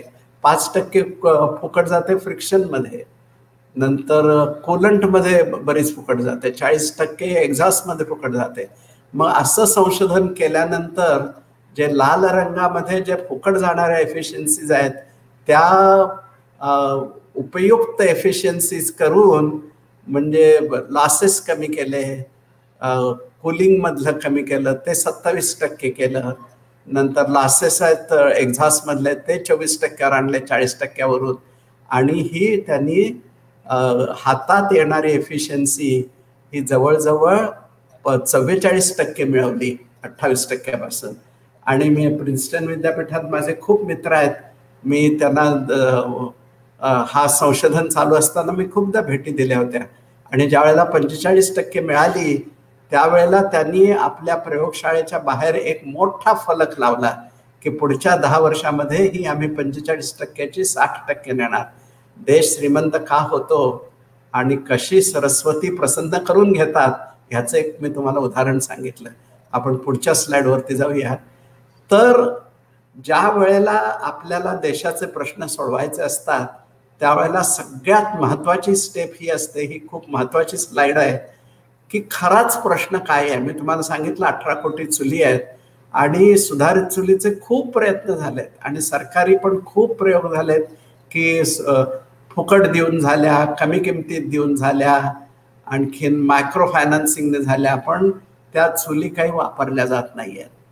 तर ज्या वेळेला आपल्या देशाचे प्रश्न सोडवायचे किंवा इंडस्ट्रीचे प्रश्न सोडवायचे त्यावेळेला एक महत्त्वाची स्टेप असते की आपण त्यांच्या दारी जायला पाहिजे की तुमचा खरा प्रश्न काय आहे, तुम्ही सुधारित चुली का वापरत नाही, काय आहे त्याच्यात प्रॉब्लेम काय आहे. तर इथं मी जवळजवळ 20 वर्कशॉप घेतली, काही गुजरातमध्ये, काही महाराष्ट्रामध्ये, आणि त्या साधारण 20 महिला असत आणि त्यांनी इतकी माहिती दिली आणि त्यांच्यापासून खरंच शिकण्यासारखं खूप असतं. तर ज्या ज्या सुधारित चुली आहेत तर त्याचं material of construction stainless steel तरी असतं किंवा काहीतरी लोखंडी असतं आणि ते सगळं त्याचं करोजन होतं.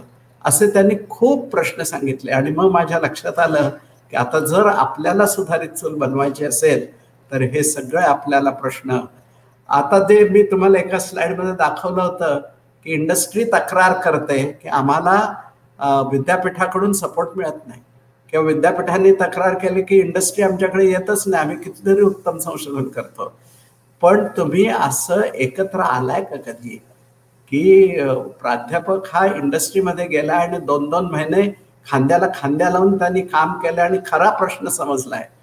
खरा प्रश्न समजला तरच त्याचं उत्तर निघू शकतं. नाहीतर आपल्या विद्यापीठामध्ये बसून जे आपण प्रश्न सोडवतो ते आपण काल्पनिक प्रश्न सोडवत असतो आणि त्याचा उपयोग फक्त पेपर पब्लिकेशनसाठी होतो, बाकी कशाचा त्याला उपयोग होत नाही.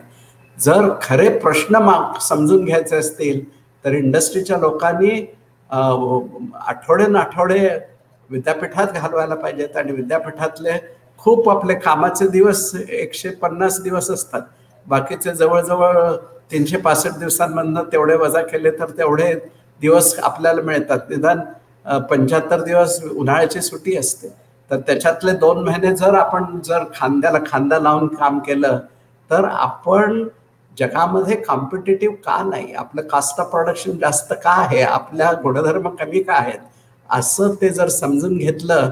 ज्यावेळेला आपण फ्रेश असतो त्यावेळेला इंडस्ट्री आपलं ऐकेलच असं नाही, पण जर असं सारखं कॉन्ट्रीब्युशन करत राहिलं, मैत्री करत राहिलो, केव्हा ना केव्हा तरी आपली जी काही संकल्पना असेल ती इंडस्ट्री वापरते आणि त्यांचा एकदा फायदा झाला की मग ती भाषा इंडस्ट्रीला चांगली कळते.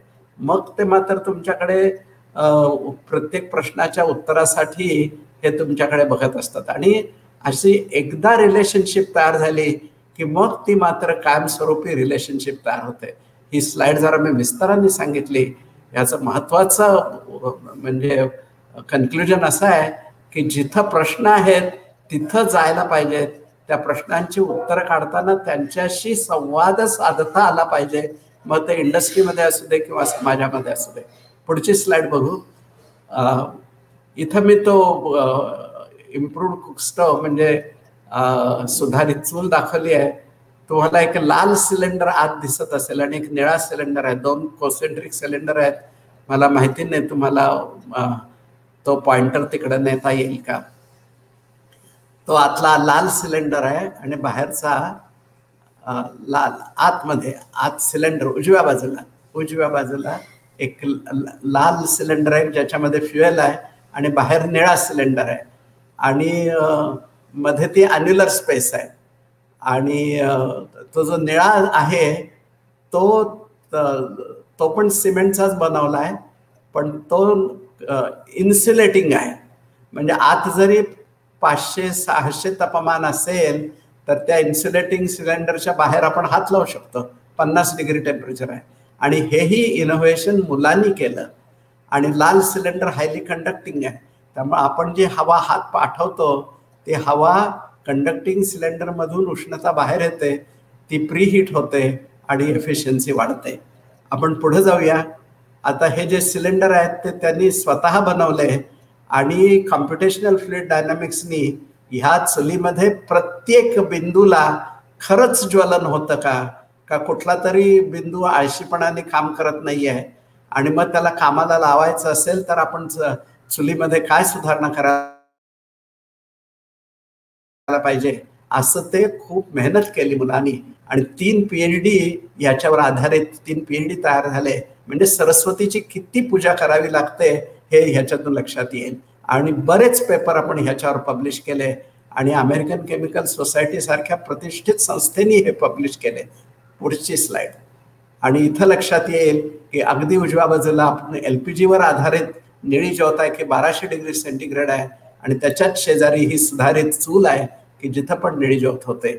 आता आपण 52% जाऊन शकलोय. 52%, 12% पासून 52%. आणि सगळ्या चुली आपण सांभाळ्यात. 12चा 18%, 24%, 32%, 40%, 48%, 52%. या सगळ्या चुली आहेत आणि सगळे हे आपण सिम्युलेट करतोय. कमी असेल तर कमी का, जास्त असेल तर जास्त का. आणि आता 52% आहेत आणि आता आपण 52%पासून 60%पर्यंत, की जे इंटरनल कंबशनचं ध्येय प्रिन्स्टनने ठरवलं होतं तेच ध्येय आपण ICT मधनं ठरवलंय की आपण आता 60%कडे जाणार आहोत. आता हे जे तुम्हाला निळी ज्योत दिसते सुधारित चुलीची, 1 तास जर चूल चालत असेल तर ही आपल्याला निळी ज्योत 30 मिनिटं मिळते. 30 मिनिटं मिळत नाही. तर ते 30 मिनिटं राहिलेल्या वेळेमध्ये काय मिळत नाही ह्याची आपण आता तपासणी करतोय. त्याच्या पाठीमागं जे सरस्वती आहे तिची पूजा करतोय आणि मग आपल्याला 60% कसं मिळेल. आणि मिळणार आपल्याला. आपले विद्यार्थी इतके हुशार आहेत आणि मेहनती आहेत की त्यांनी ज्यांनी 12%पासून 52%पर्यंत आणलं ते नक्की आणणार 60%पर्यंत. पुढची स्लाइड. हे ते इन्सुलेटिंग आणि कंडक्टिंग सिलेंडर आहेत. त्या वर्षाचं the best innovation of the year ते अवॉर्ड त्या विद्यार्थ्याला मिळालं. म्हणजे बघा, मगाशी मी तुम्हाला विन विन सिच्युएशन सांगत होतो, हे रेकग्निशन मिळतात. मग मध्येच पद्मभूषण मिळते, मध्येच US नॅशनल अकॅडमी ऑफ इंजिनिअरिंगची फेलोशिप मिळते. हे तर मिळतच राहतात. पण त्याच्या पाठीमागे सरस्वतीची जर आपण सारखी पूजा करत राहिलो तर पहिल्यांदा लक्ष्मी मिळते आणि मग नंतर हे जागतिक स्तरावरती, देशाच्या स्तरावरती, राज्याच्या स्तरावरती, आपल्या संस्थेच्या स्तरावरती रेकग्निशन्स ही मिळतच राहतात. खरं रेकग्निशन हे विद्यार्थ्यांच्या डोळ्यामध्ये जो आपल्याबद्दलचा आदर असतो तो आदर डोळ्यामध्ये दिसतो आणि तिथेच आपण केलेल्याची पोचपावती मिळत असते. ह्याच्यापेक्षा कशाचीही गरज नसते. विद्यार्थी हे सक्षम बनतायत आणि ते आपल्याकडे आदराने बघतायत. That's it. That is enough for a good teacher. Next slide. आता हे सुधारित चूल जवळजवळ 6 लाख विकल्या. तर ज्या वापरल्या जातात तिथं भेटी देणं आवश्यक आहे की खरंच त्यांना प्रश्न नाही ना. आणि असं एक मजेशीर तुम्हाला किस्सा सांगतो. मी गुजरातमध्ये भावनगरच्या शेजारी एका गावामध्ये गेलो होतो की जिथं तिथल्या 500 चुली ह्या 500 घरांमध्ये चालत होत्या. तिथे गेल्यानंतर त्या महिलेनी सांगितलं की तुमच्या महाराष्ट्रामध्ये जी भाकरी बनते ती भाकरी 3-4 मिलीमीटर जाडीची असते, पण आमचा जो रोटला असतो तो 1 सेंटीमीटर जाडीचा असतो आणि तो काही केंद्रस्थानी शिजत नाहीये, होत नाहीये तो. मग तो प्रश्न असे जर असतील आणि आपण जर तिथे गेलो नाही तर ते चूलच टाकून देतात. मग सुधारित चुली जे सरकारी उपक्रम आहेत की ज्या चुली वापरल्या नाहीत त्याची हीच कारण आहे की का चालत नाहीत हे आपल्याला फॉलोअप घेता आलं पाहिजे. मग आम्ही त्याच्यावर आणखीन संशोधन केलं आणि रोटला चांगला भाजेल असं ते संशोधन आपण नेलं. ती महिला खूपच खुश झाली आणि मग ते रोटले तयार व्हायला लागले. पुढचीच जाऊया आपण, पुढे जाऊया. हिमालया. इथं मी असं लिहिलंय की असे जर 500 घरांचं जर गाव असेल तर 5 रोजगार निर्मिती कशी होऊ शकते. आणि हा जो एंटरप्रेन्योर असेल त्याला स्वतःला दर महिना 80,000 रुपयापेक्षा जास्त मिळतील आणि ते जे बरोबरीने काम करतायत त्यांना सुद्धा मला आता आठवत नाही पण 10,000 रुपये तरी त्यांना मिळतील त्या ह्याच्यामध्ये. तर आपण रोजगार निर्मितीसाठी ज्या वेळेला ग्रॅज्युएट होऊन बाहेर पडतो आणि नोकरी शोधायला लागतो त्याच्याऐवजी असे आपण मार्ग काढले तर आपण 2-3-4 आपण नोकरीला ठेवू शकतो की जे तुम्ही लोक करताय. मला परत परत तुम्हाला कौतुक याच्यासाठीच करायचं आहे की तुम्ही सगळीजण रोजगार निर्मिती करताय. पुढची स्लाइड. हे हिमालयामध्ये तो म्हणजे काश्मीरमध्ये म्हणजे भूतानचा भाग असू दे किंवा हिमाचल प्रदेश असू दे किंवा उत्तराखंड असू दे किंवा नेपाळ असू दे किंवा कुठलाही देश असू दे, हिमालयामध्ये खूप ठिकाणी -40, -30, -20 टेम्परेचर असतं. आणि मला हल्लीच कळलं की भूतानमध्ये जवळजवळ 4 ते 5 महिने लोक घरातून बाहेर पण पडू शकत नाहीत. 5 महिने घरात बसावं लागतं आणि ह्याच्यासाठी ते चुली वापरतात. म्हणजे एक स्वयंपाकघरामध्ये स्वयंपाक करायची चूल असते आणि राहण्याचं जी बाहेरची खोली असते त्याच्यामध्ये पण एक चूल असते. आणि ती 12% जळत असल्यामुळं त्याच्यामध्ये होणारं जे प्रदूषण आहे त्या प्रदूषणामुळं आपले जे गरीब देश आहेत 60 लाख महिला आणि लहान मुलं दरवर्षी मरतात. कॅन्सरनी जेवढी मरतात आणि हृदरोगाने मरतात ह्याची बेरीज केली तर त्याच्यापेक्षा जास्त हे चुली वापरून जे श्वसनाचे रोग होतात त्यांनी जास्त बनत असतात. इथं लिहिलं नेपाळ, भारत, चीन, भूतान या सगळ्या देशात, पाकिस्तान, जिथं जिथं म्हणून हिमालयात तिथं हा प्रश्न आहे आणि बायोमासच्या आधारे हा वापरला जातो. आणि चांगलं तापमान घरातलं हे 18 डिग्री समजलं जातं हिमालयामध्ये आणि ही चूल वापरली जाते. आता मी मागं पण सांगितलं की हे चुलीसाठी आपण हे कोलॅबरेशन करत असतो की नंतर हे बनवेल कोण. मग ते औरंगाबादची एक फॅक्टरी आहे इकोसेन्स म्हणून, त्यांच्याबरोबर कोलॅबरेशन केलं.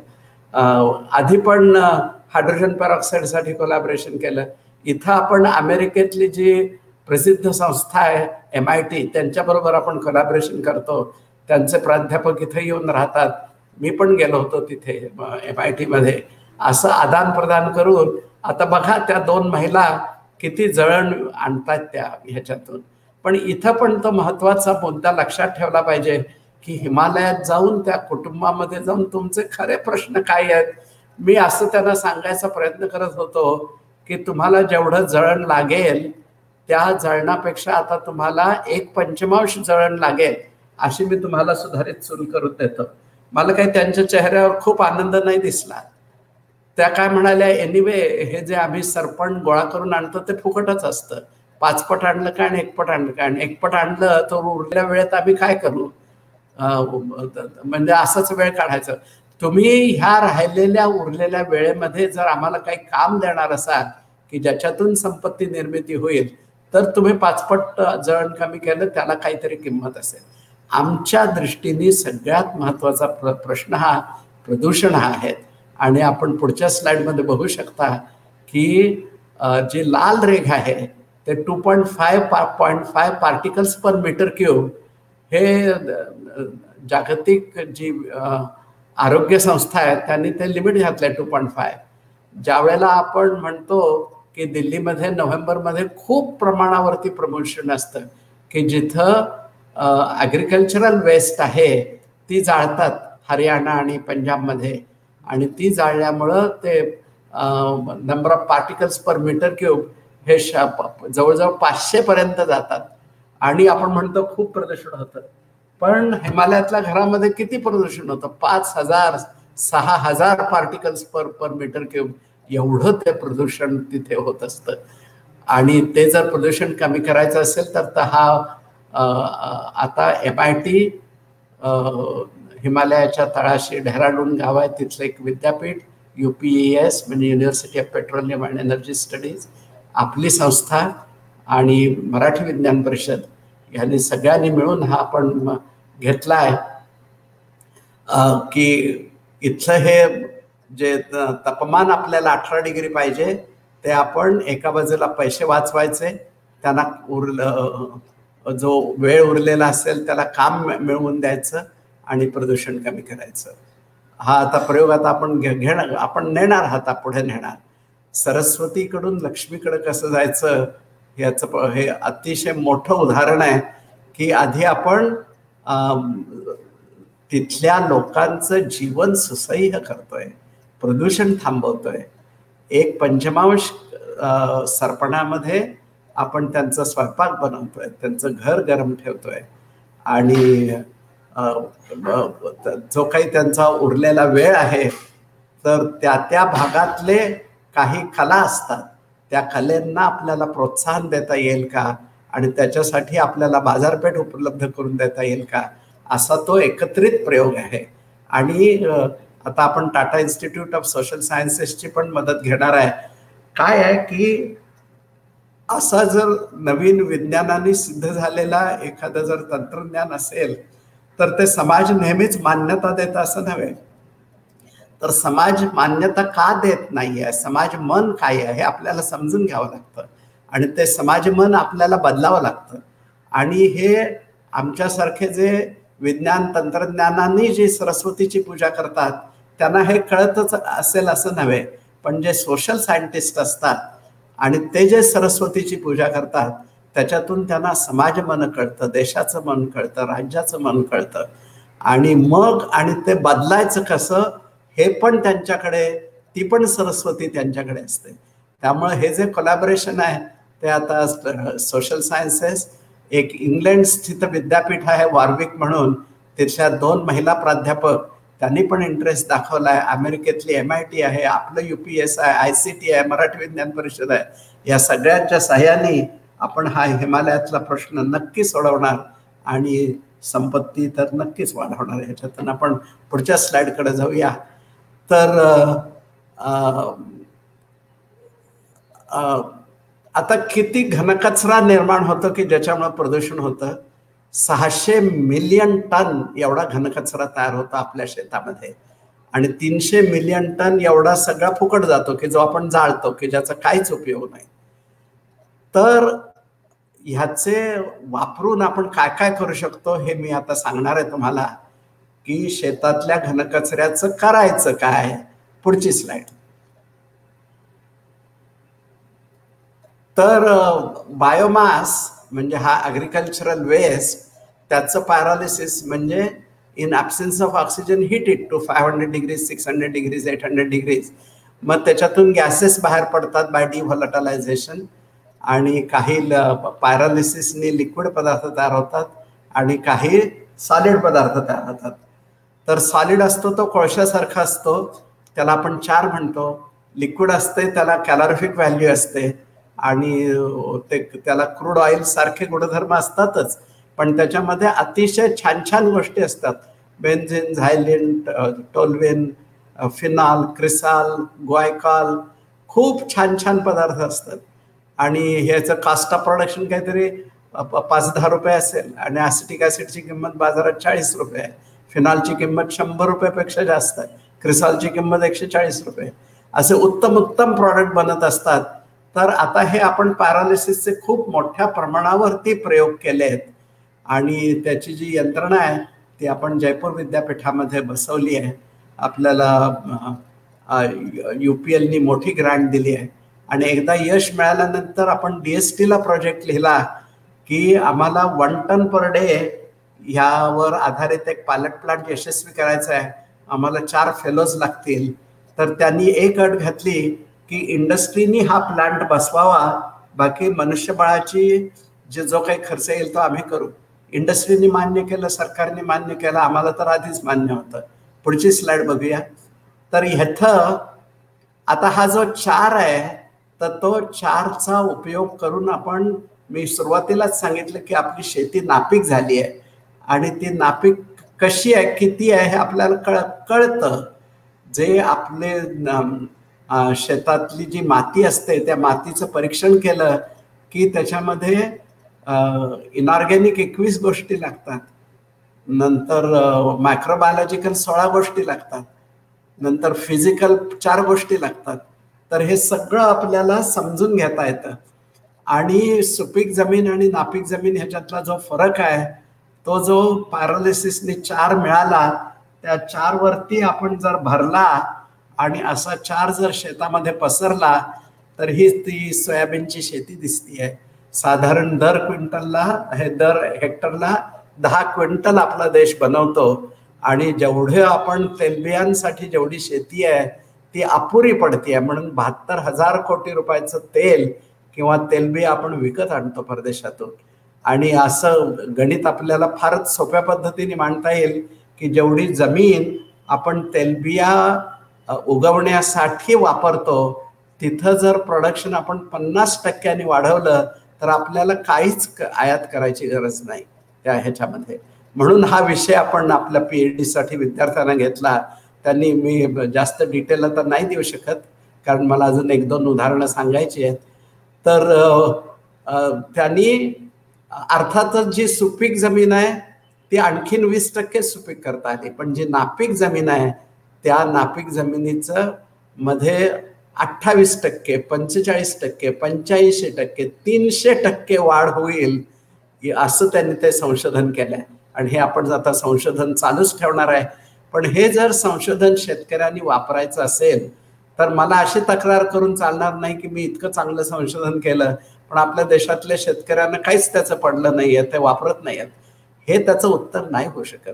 मला शेताच्या बांधावरती जाता येतं का आणि शेतकऱ्यांना विश्वासात घेऊन मी त्यांना विश्वासात घेतलं, तुम्हाला आता किती मिळतं उत्पादन? 10 क्विंटल मिळते का हेक्टरला?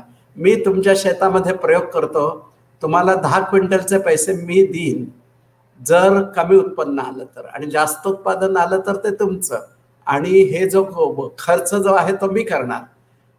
असं केल्यानंतर मग तो शेतकऱ्याला ते पटतं. आणि मग अशा जर आपण अशा यशोगाथा त्या खेड्यामध्ये 4, 5, 6 करून दाखवल्या की मग त्या शेतकऱ्यांचा विश्वास बसतो. आपण जर अशा काय ह्याचा हस्तिदंती मनोरा म्हणतो आणि त्या मनोऱ्यामध्ये बसून मी हे अवॉर्ड मिळवलं, ते अवॉर्ड मिळवलं आणि मला असा सन्मान मिळाला पाहिजे, तसा मिळाला पाहिजे, मला 1 लाख रुपये, 10 लाख रुपये, 100 लाख रुपये दर महिन्याचं ऑनरेरियम पाहिजे, मी इतकं चांगलं संशोधन करतो. 100 लाख रुपये इज नथिंग, त्याच्यापेक्षा पण जास्त मिळू शकतात. पण केव्हा जर तुम्ही खरी संपत्ती निर्माण केली तर, आणि ती संपत्ती तेव्हाच तयार होते की ज्या वेळेला शेतकऱ्यांनी, इंडस्ट्रीनी हे जे नवीन नवतंत्रज्ञान आहे ते वापरलेलं असेल, त्याच वेळेला हे तयार होतं. मी अजून 2 उदाहरणं सांगणार आहे फार थोडक्यामध्ये, पुढचं जाऊया. इथं हे ते पॅरालिसिस आहे, जे डाव्या बाजूचं दिसतंय तो कंटिन्युअस रिॲक्टर आहे.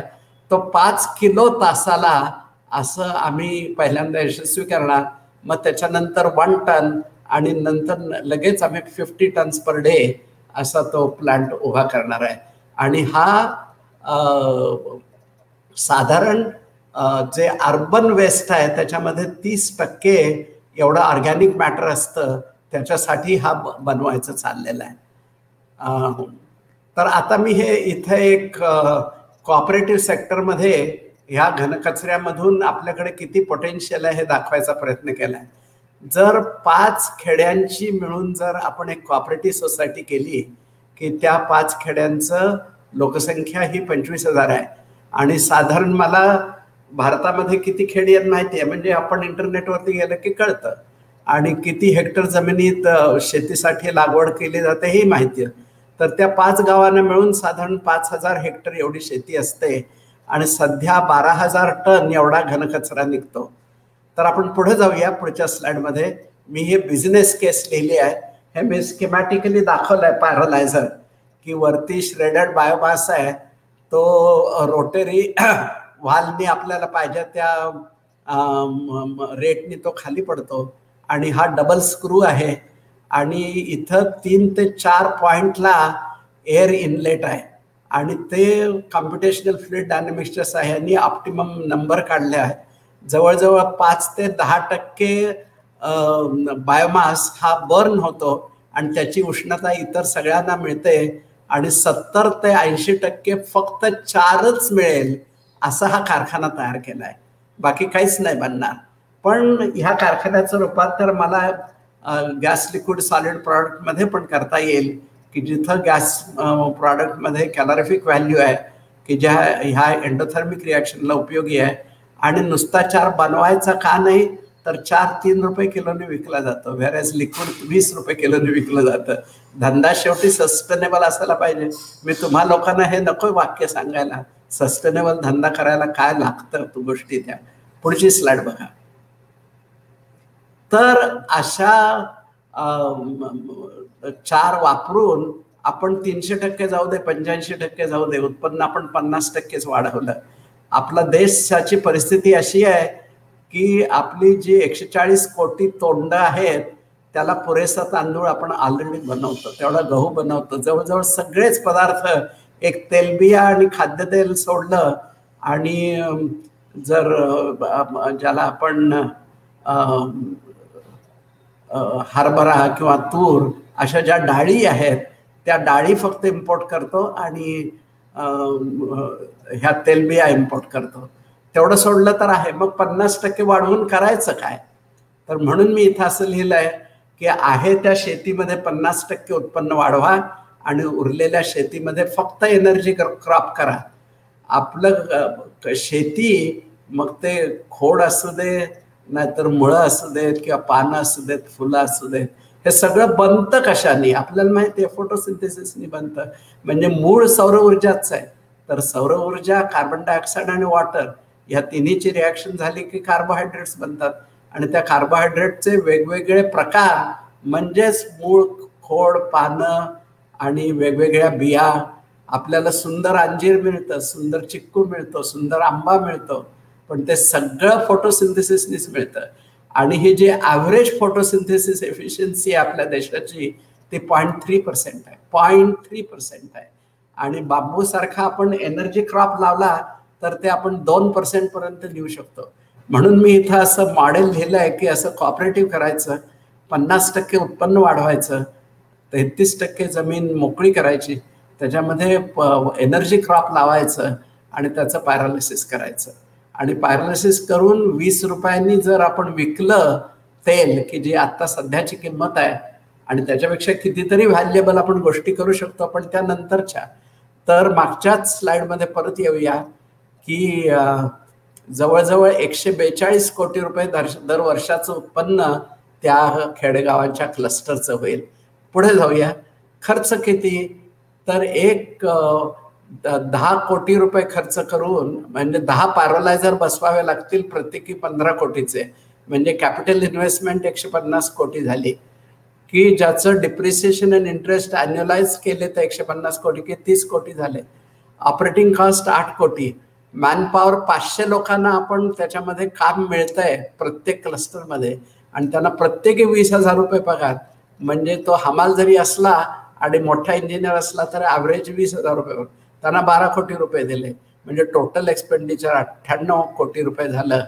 म्हणजे आपले इन्कम मायनस एक्सपेंडिचर 44.4 crores, म्हणजे पेआउट पिरियड 3.4 years. तुम्ही सगळे कारखानदार आहात, असा कुठला प्रोजेक्ट आहे का बघा की ज्याच्यामध्ये 3.4 years हा पेआउट पिरियड आहे. आणि दुसरी अशी केस मी पुढच्या कॉलममध्ये लिहिली आहे की जिथं पेआउट पिरियड फक्त 430 दिवसच आहे, की ज्या वेळेला त्या लिक्विडमधून आपण सुंदर सुंदर प्रॉडक्ट सेपरेट करू त्यावेळेला 430, आणि आता तर मी 300 दिवस म्हणतो, म्हणजे 1 वर्षापेक्षा कमी. तर अशा आता ह्याचं पोटेन्शियल काय आहे पुढच्या स्लाइडमध्ये बघा, की जवळजवळ प्रत्येक क्लस्टरमध्ये 500 लोकांना आपण नोकरी देतोय. म्हणजे 2 कोटी तरुण मुलांची किंवा मुलींची ही झाली, आपली सोय झाली. तेल किती मिळालं? तर 2000 million tons of oil equivalent. सध्या देशाची गरज आहे 700 million tons of oil equivalent. म्हणजे वीज, तेल, लाकूड, कोळसा, गॅस, हे सगळं मिळून किती वापरतो सध्या ऊर्जा? 700 मिलियन टन. आणि ह्या पद्धतीने आपल्याला 2000 million ton of oil equivalent एवढं तयार करता येईल. आणि 2 कोटी मुलामुलींना नोकऱ्या मिळतील. आणि संपत्ती एवढी वाढेल की 40,000 रुपये दर माणशी उत्पन्न वाढेल खेड्यामधलं. आत्ता 40,000 आहे, म्हणजे दुप्पट होईल. संपत्ती किती तयार करता येऊ शकते ह्याची मी तुम्हाला उदाहरणं देतोय. मी आता शेवटचं जवळजवळ उदाहरण देणार आहे, आपण पुढच्या स्लाइडवरती जाऊया. हे टायटेनियमचा जो वाळू आहे त्याच्यापासून टायटेनियम करणं, आपल्याकडे डॉक्टर घागडा म्हणून अतिशय इनोव्हेटिव्ह इंजिनियर आहेतच, केमिस्ट पण आहेत, आणि त्यापेक्षा अतिशय जास्त परोपकार करतात. तर त्यांच्याबरोबर काम करायची मला संधी मिळते. तर हे आता आपण टेक्नॉलॉजी डेव्हलप करतोय टायटेनियमची. 2 किलोवरती, 2 ग्रॅमवरती यशस्वी झाली, 2 किलोवरती झाली, 20 किलोवरती झाली, आता 200 किलोवरती करायची आहे. आणि मग 2 टन्स पर डेचा डेमॉन्स्ट्रेशन प्लान टाकायचा. आपण पुढे जाऊया. त्याच्यातल्या ह्या स्टेप्स सांगितल्या की पहिल्यांदा त्याचं स्लग तयार करायचा, मग तो रिड्यूस करायचा, आणि मग शेवटी इलेक्ट्रॉलिसिस करून टायटेनियम मिळतं. आणि इतकं सुंदर लोखंड मिळतं, इतकं सुंदर लोखंड सध्या कुठेच बनत नाही त्या ह्याच्यामध्ये. पुढे जाऊया. हे बायोटेक्नॉलॉजीच्या साह्याने हे एक गोंधळेकर म्हणून पुण्याचे नवनिर्मितीचे इंजिनियर आहेत, त्यांनी कुठलाही घनकचरा केला की मिथेन बनतं असं त्यांनी संशोधन केलं आहे. पुढच्या स्लाइडमध्ये त्यांच्या कंपनीचं नाव गंगोत्री आहे आणि त्यांनी पाठीमागं तो मेथेनेटर आहे आणि शुद्ध करायच्या सगळ्या सुविधा पाठीमागं आहेत आणि इथं व्हेंडिंग मशीन लावलं आहे. म्हणजे आता इथं रिक्षा, टॅक्सी, ट्रक येतात, भरून घेऊन जातात. कॉस्ट ऑफ प्रोडक्शन 28 रुपये आहे आणि सरकारचा भावच 48 रुपये आहे त्या ह्याच्यामध्ये. मग पण 28 रुपये झालं कसं? सरस्वतीमुळे झालं त्या ह्याच्यामध्ये. आणि आता हे लक्ष्मी त्यांना मिळतीच आहे आणि आता खूप ऑर्डर्स आल्या त्यांना पंजाब हरियाणाकडून की ज्याच्यामुळे ते तिकडे प्लांट बसतील आणि दिल्लीचा प्रदूषणाचा प्रश्न सुटेल, तिथल्या लोकांना लक्ष्मी मिळेल आणि तुम्हाला प्लस प्लस प्लस प्लस बऱ्याच गोष्टी सांगितल्या आहेत. Win win win win situation कशा तयार करायच्या. पुढची स्लाइड बघू. तर आता काजू आपण खूप जण खाल्ले आहेत आणि काजूची जी फळं आहेत ती अतिशय सुंदर दिसतात. पण इतकी सुंदर फळं आपण 21 लक्ष टन फक्त सिंधुदुर्ग जिल्हा आणि त्याला लागून असलेला थोडासा रत्नागिरी आणि कोल्हापूरचा भाग 21 लक्ष टन काजूची फळं उकिरड्यावर टाकून देतो. तसंच 15 लक्ष टन फणस पण टाकून देतो त्या ह्याच्यामध्ये. आता सरस्वतीची कशी आराधना करायची, जवळजवळ हे मी शेवटचं एक उदाहरण सांगणार आहे आणि मी थांबणार आहे. काजूची फळं, फणस आणि सरस्वतीपासून लक्ष्मीकडे, हे आपल्या भाषणाचं शीर्षक. पुढे जाऊया. तर ही जी कॅश्यू ॲपल आपण म्हणतोय त्याला आपण काजूची फळं म्हणूया पुढच्या स्लाइडमध्ये. तर आपण जाऊया पुढे, जरा वेगानच जाऊ. तर अशा फळांचं पहिल्यांदा स्क्रू प्रेस केला की एका बाजूला बगास आणि दुसऱ्या बाजूला ज्यूस बाहेर पडतो. तुम्ही डोळ्यांनी बघू शकता की तुम्ही उसाचे चरक बघितले असतील शहरामधले सुद्धा, की एका बाजूला बगास असतं आणि दुसऱ्या बाजूला रस बाहेर पडतो. तर रसामध्ये काही युनिट ऑपरेशन्स वापरून खाली टॅनिन मिळालंय, दुसऱ्या ठिकाणी सॉल्व्हंट एक्स्ट्रॅक्शननी पॉलिफिनॉल्स मिळाले आणि पॉलिफिनॉल्स हे अँटीऑक्सिडंट्स आहेत म्हणजे न्यूट्रास्युटिकल आहे.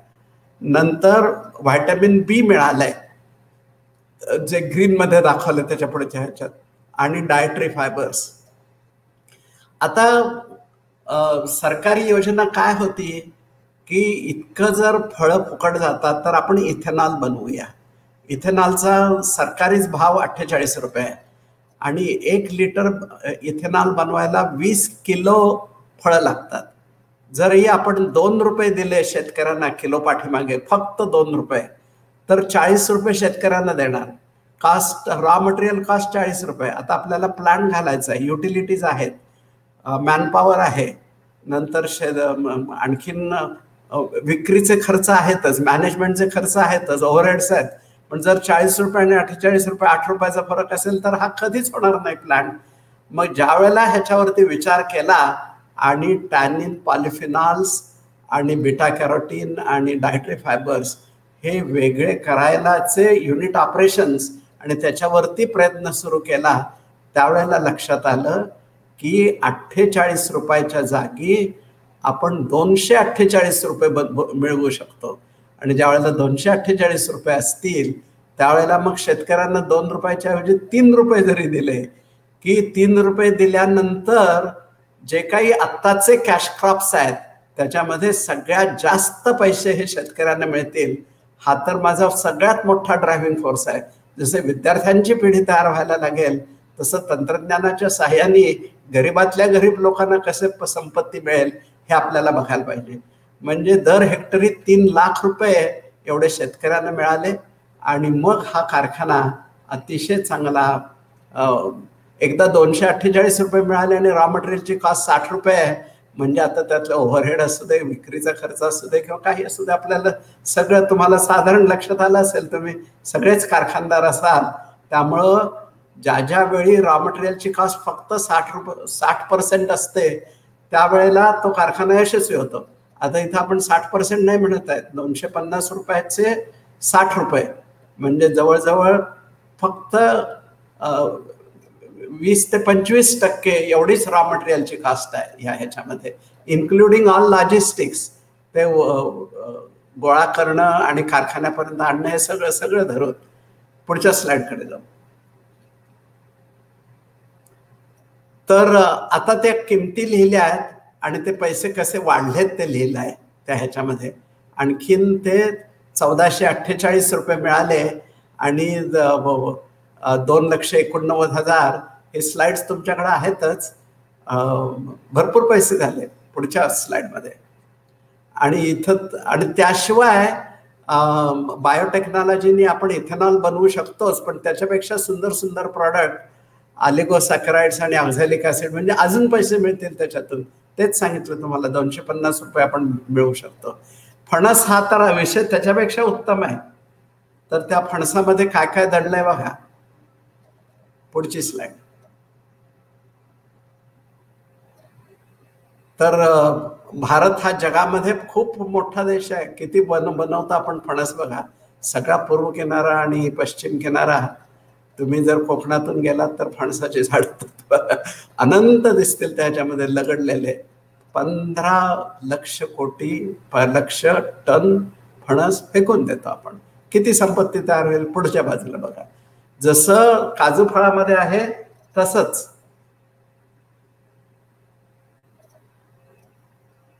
आपल्याला पुढं दिसेल फणसामध्ये काय काय आहे. इथं काय काय फणसातून मिळवू शकतो असं पहिल्या कॉलममध्ये लिहिलं आहे. Sugar, vitamin B1, vitamin B2, vitamin B3, pantothenic acid, vitamin B6, folate.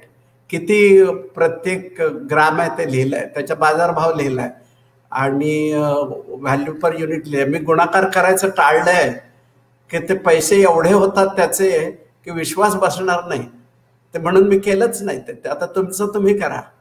पण ह्याच्या आधी सरस्वती मात्र खूप लागेल की प्रत्येक पदार्थ हा शुद्ध स्वरूपात कसा मिळवायचा, त्याला मार्केट कसं बनवायचं. पुढे जाऊया आपण. सध्या आपण द्राक्षापासून बेदाणे किंवा मनुका बनवणं आपल्या देशामध्ये खूप चालतं. तर सध्याची जी आपली पद्धत आहे ती मी दाखवली पुढच्या स्लाइडमध्ये. असं ते रॅक्स तयार करतात आणि त्या रॅक्समध्ये द्राक्ष ठेवून देतात आणि जे काही बाहेरच्या हवेनी आणि उष्णतेने 15 दिवसामध्ये द्राक्षाचे बेदाणे किंवा मनुका बनतात. आपण उघड्यावरती बेदाणे आणि मनुका बनवतोय हे परदेशला माहिती असल्यामुळं आपल्याकडून कुठलाही देश विकत घेत नाही. त्यांचं म्हणणं असं की तुम्ही उघड्यावर करताय तर त्याच्यावरती पार्टिकल्स हे जमा होणारच हवेतले आणि हवेतले जंतू पण त्याला चिकटणारच. आम्हाला अनालाइज पण नाही करायचं, आम्हाला तुमचं घ्यायचंच नाही. म्हणून आपण जगामध्ये सगळ्यात स्वस्त विकतो 100 रुपयाला वगैरे. आणि तेच जर अफगाणिस्तानचं घेतलं तर ते 800 रुपयाला विकतात. आणि अफगाणिस्तानच्या सारख्या देशांनी हे तंत्रज्ञान विकसित केलं आहे आणि आपण आपला देश नाही करू शकत. आपण ह्याच्यातून प्रेरणा घेऊया. तुम्ही सगळे उद्योजक आहात. तर आता असं जर करायचं असेल तर एक कॉपरेटिव्ह तर बनवायलाच पाहिजे. तर ही एक कॉपरेटिव्ह हल्ली एक सिंधुदुर्ग जिल्ह्यामध्ये बनवली आहे. मी खूप डिटेल सांगत नाही आहे. पण जर नवीन कॉपरेटिव्ह काढायचे असेल तर तंत्रज्ञान हा एक भाग झाला. माणसं सांभाळायचे आहेत, पैसे सांभाळायचे आहेत, मार्केटिंग सांभाळायचं आहे, तिथल्या सगळ्या लोकांना सांभाळायचं आहे आजूबाजूच्या. आणखीन काय काय सांभाळायचं ते तर तुम्हीच मला सांगू शकाल त्या ह्याच्यामध्ये. तर हे सगळा एक प्रयोग म्हणून एक कॉपरेटिव्ह चालू केली आहे. ती व्यवस्थित चालेल असं वाटतंय. 1 तो 3 आणि 3 मधून 10 असा तो करायचा विचार आहे. पुढची स्लाइड घेऊया. हे एक जे US national academy of engineering, पुढची स्लाइड. नॅशनल अकॅडमी ऑफ इंजिनिअरिंगने जी मला फेलोशिप दिली, तर हे जगालाच माहिती आहे की सूर्य हा पृथ्वीला 1,62,000 टेरावॉट एवढी ऊर्जा देत असतो. जगाची गरज फक्त 15 टेरावॉट आहे, 1,62,000 नाही आहे. पण घोडा अडतं कुठे तर कॅपिटल कॉस्टमध्ये. तर म्हणून पुढच्या स्लाइडमध्ये लिहिलंय की सध्याची किंमत ही $300 आहे पर मीटर स्क्वेअर सोलार थर्मलची. ती $75 पर मीटर स्क्वेअर आणली तर ते खूपच इकॉनॉमिकली अट्रॅक्टिव्ह होणार आहे त्या ह्याच्यातून. म्हणून US नॅशनल अकॅडमी ऑफ इंजिनिअरिंगनी त्यांच्या फ्रंट पेजवरतीच कुठले जागतिक चॅलेंजेस आहेत असं ते लिहिलंय.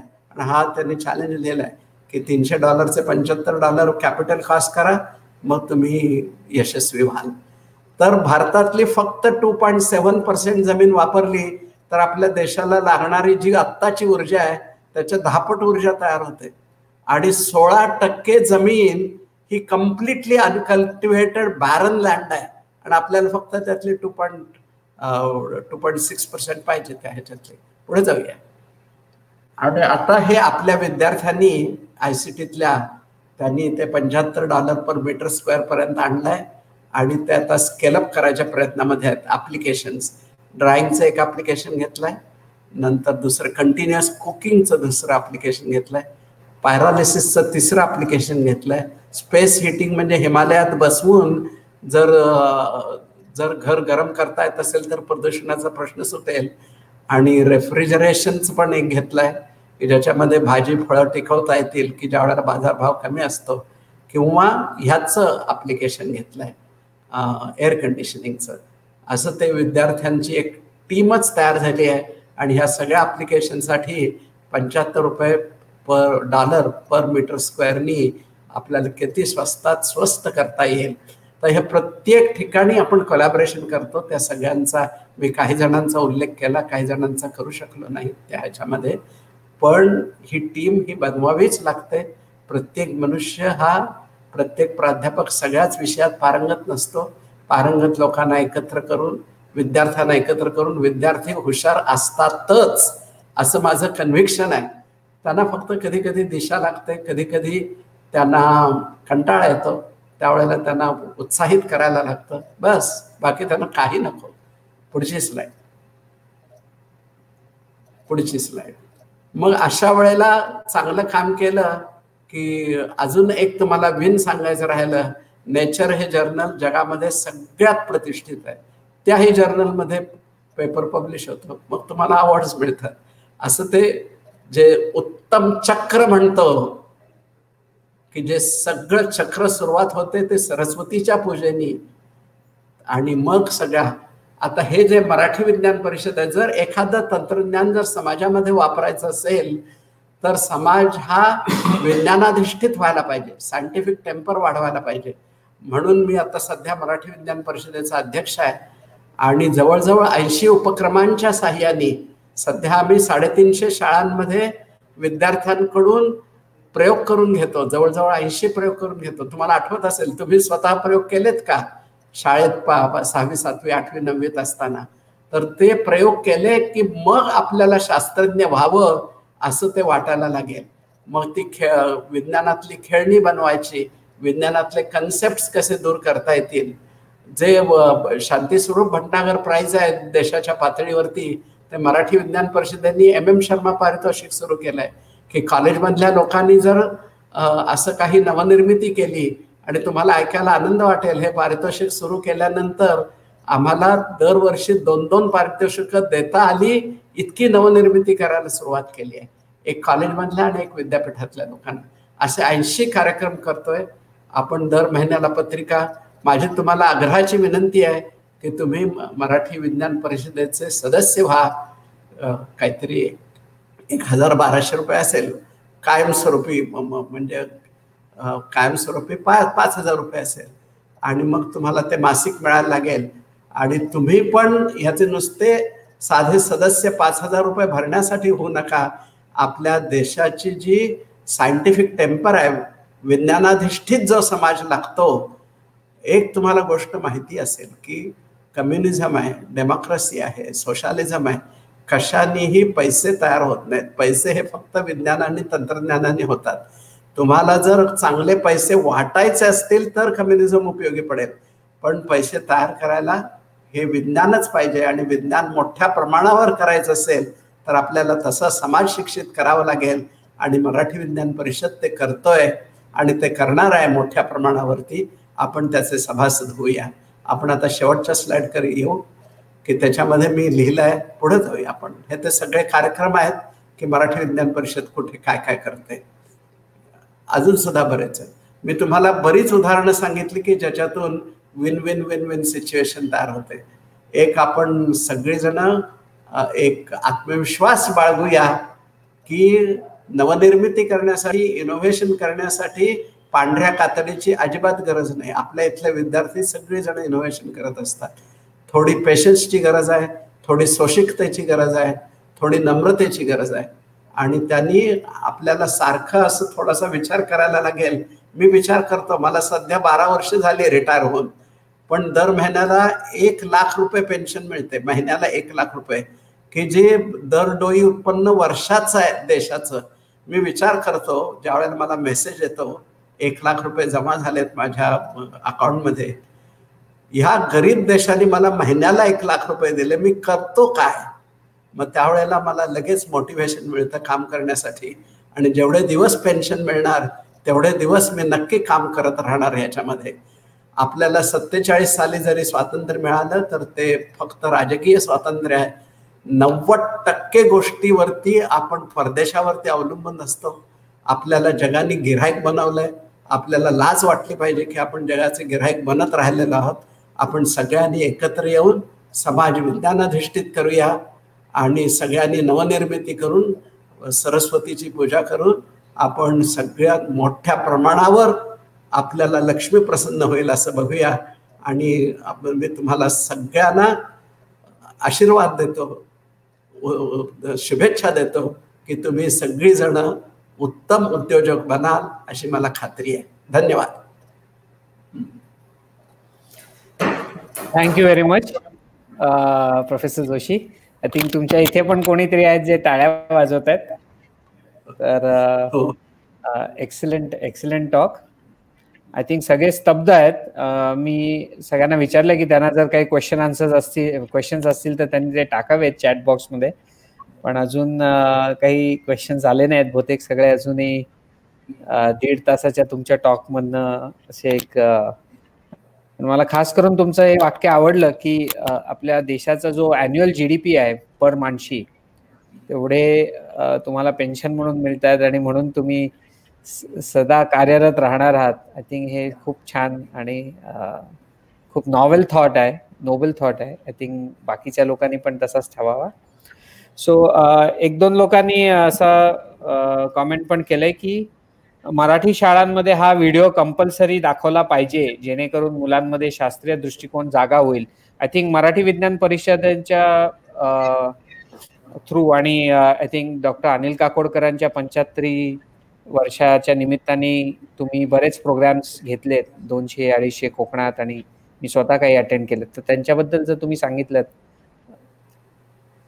हो बरोबर. आता हे म्हणजे विज्ञान समजण्यासाठी शाळेमध्ये साधारण 80 ते 100 प्रयोग करावे लागतात ह्याच्यामध्ये. आणि एवढे प्रयोग करायला किती खर्च येतो? 1500 रुपये. 80 प्रयोग करायला 1500 रुपये खर्च येतो. माझ्या आपल्या सगळ्यांना विनंती आहे की तुमच्या स्वतःच्या शाळेला द्या ना, 4-5 उपकरणं घेऊन द्या प्रत्येकाने. 1500 रुपये. आपण एकदा हॉटेलमध्ये गेलं तर होतं बिल 1500 रुपये. तर तसेच विज्ञान खेळणी बनवणं, तर तुम्हाला तुमचा वेळ पण द्यावा लागेल आपल्याला आपला देश श्रीमंत करायचा असेल तर ह्या विद्यार्थ्यांना शेवटी विज्ञानाची गोडी लागली पाहिजे, नवनिर्मितीची गोडी लागली पाहिजे. तर जो काही एखादा समजा ग्रॅव्हिटीचं एखादा प्रिन्सिपल आहे आणि ते प्रिन्सिपल समजून घेताना एखादं तयार उपकरण आणलं आणि ते त्यांनी स्वतःच बनवलं, तर स्वतः बनवल्यानंतर तिथं ती इनोव्हेटिव्ह ॲबिलिटी किंवा एंटरप्रिनरल ॲबिलिटी तयार होते तिथे की अरे हे पण मी पण करू शकतो. म्हणजे न्यूटनला तर जमलंच आहे आणि तो तर महान शास्त्रज्ञ आहे, ते मला मान्यच आहे, पण मला पण जमलंय ते. मला तुम्ही न्यूटनच्या मानाने न्यूटनला जर 1 लक्ष मार्क दिले तर मला 1 मार्क द्या त्या ह्याच्यामध्ये, पण मला आनंद आहे ना, मी ते बनवू शकतो त्याचा. असं तो आत्मविश्वास जागा होण्यासाठी आपण सगळ्यांनी प्रयत्न करायला पाहिजे. म्हणूनच मी तुम्हाला आवाहन केलं, नम्र आवाहन केलं की हे मराठी विज्ञान परिषदेचे जे जे काही कार्यक्रम आहेत ते तुम्ही मराठी विज्ञान परिषदेच्या वेबसाईटवरती जा. अतिशय सोपी मराठी विज्ञान परिषद mavipa.org अशी ती वेबसाईट आहे. त्याच्यावरती हे सगळे 80 कार्यक्रम लिहिलेले आहेत आणि त्याच्यातले तुम्हाला आवडेल. अगदी सुरुवात तुम्ही निदान मेंबर व्हा आणि त्याच्यातले काही कार्यक्रम जेवढे तुम्हाला करता येतील तेवढे तुम्ही चालू ठेवा. नवीन पिढीत कशी उभी करता येईल शाळांमध्ये. आम्हाला तर एक सुखद अनुभव आला की BSc करणारी मुलं ही शाळांमध्ये जाऊन प्रयोग करून दाखवायला तयार होतात. मग आता एवढा एकच इनपुट घ्या आणि तुम्ही जिथं जिथं काम करता तिथल्या कॉलेजमधल्या विद्यार्थ्यांना आवाहन करून शाळेमधल्या लोकांना, मुलांना शिक्षण देणं, विज्ञानाचं शिक्षण देणं, त्यांच्याकडून उपकरणं घडवून आणणं. नंतर वयात येताना मुलांना, मुलींना जवळजवळ 10 लाख मुला-मुलींनी त्याचा उपयोग करून घेतला, त्या व्हिडिओज दाखवा.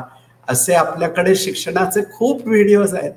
मी आता म्हणजे आपण जर परत मागं गेलो तर लक्षात येईल की किती कार्यक्रम आहेत. 80 कार्यक्रम आहेत मराठी विज्ञान परिषदेचे. आणि सगळ्यात शेवटी त्याचा उपयोग काय, तर एक विज्ञानाधिष्ठित समाजकारण. हे बघा, विज्ञान गंगा लेक्चर सिरीज म्हणजे यशवंतराव चव्हाण प्रतिष्ठान आणि मराठी विज्ञान परिषदेत दर महिन्याला एक विज्ञानावर आधारित लेक्चर असतं. गोल्डन ज्युबिलीचं लेक्चर असतं. म्हणजे मग हे लेक्चर आपण मराठी विज्ञान परिषदेच्या वेबसाईटवरती आहे, तर ह्याचा आपण प्रसार करू शकतो का. नंतर तुम्ही जर लघुउद्योजक आहात तर आम्ही लघुउद्योजकांना पण पारितोषिक देतो 1 लाख रुपयाचं दरवर्षी. तर तुम्ही पण एंट्री करू शकता आणि तुमचं जे काही संस्था असेल तर त्या संस्थेमध्ये असं हे जे काही वेबसाईटवरती लिहिलं आहे तर त्याचा प्रसार करणं लघुउद्योजकांमध्ये. तसंच शाळांमध्ये संशोधन करण्यासाठी सुद्धा पारितोषिक आहेत. तर हे जे 80 उपक्रम आहेत मराठी विज्ञान परिषदेचे, ते जर आपल्याला जास्तीत जास्त मुलांमध्ये पसरवता आले, मराठी विज्ञान परिषद त्याच्या ताकदीप्रमाणे करेलच, पण आपण जर सगळ्यांनी हातभार लावला तर तो तळागाळापर्यंत आपल्याला हा संदेश पोचवता येईल. मी एकटा अपुरा आहे याच्यासाठी. आमच्या विज्ञान परिषदेमध्ये 20 माणसं असतील, त्या ह्याच्यामध्ये आपण 1 लाख 2 लाख माणसं उभी करू शकतो का. आपण त्या 2 लाखाचं सोडून देऊ, आपण स्वतः उभं राहूया आणि विज्ञानाचा प्रसार करूया आणि समाज विज्ञान अधिष्ठित करूया.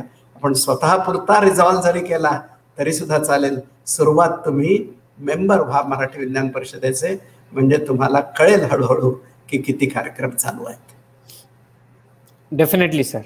आणि आमच्या चेंबरच्या थ्रू पण आम्ही काही ऍक्टिव्हिटीज विज्ञान परिषदेबरोबर करू इच्छितो. सो आपण ते नंतर तुमच्याशी ते डिस्कस करेन. अजून एक प्रश्न आलाय आणि हे जर इन्फॉर्मेशन कॉन्फिडेन्शियल असेल तर तुम्ही तो स्किप करू शकता. पण त्यांनी विचारलंय की हे जे कार्बन नॅनो ट्यूब आहेत ते आपले बुलेट प्रूफ जॅकेटसाठी वापरले जात आहेत, तर ते कोणाला कमर्शियली ती टेक्नॉलॉजी दिली आहे, कोणी कमर्शियली ऑलरेडी इंडियात मॅन्युफॅक्चर करतात, काही पेटंट्स आहेत का? दिली आहे, पेटंट्स आहेत, दिली आहे.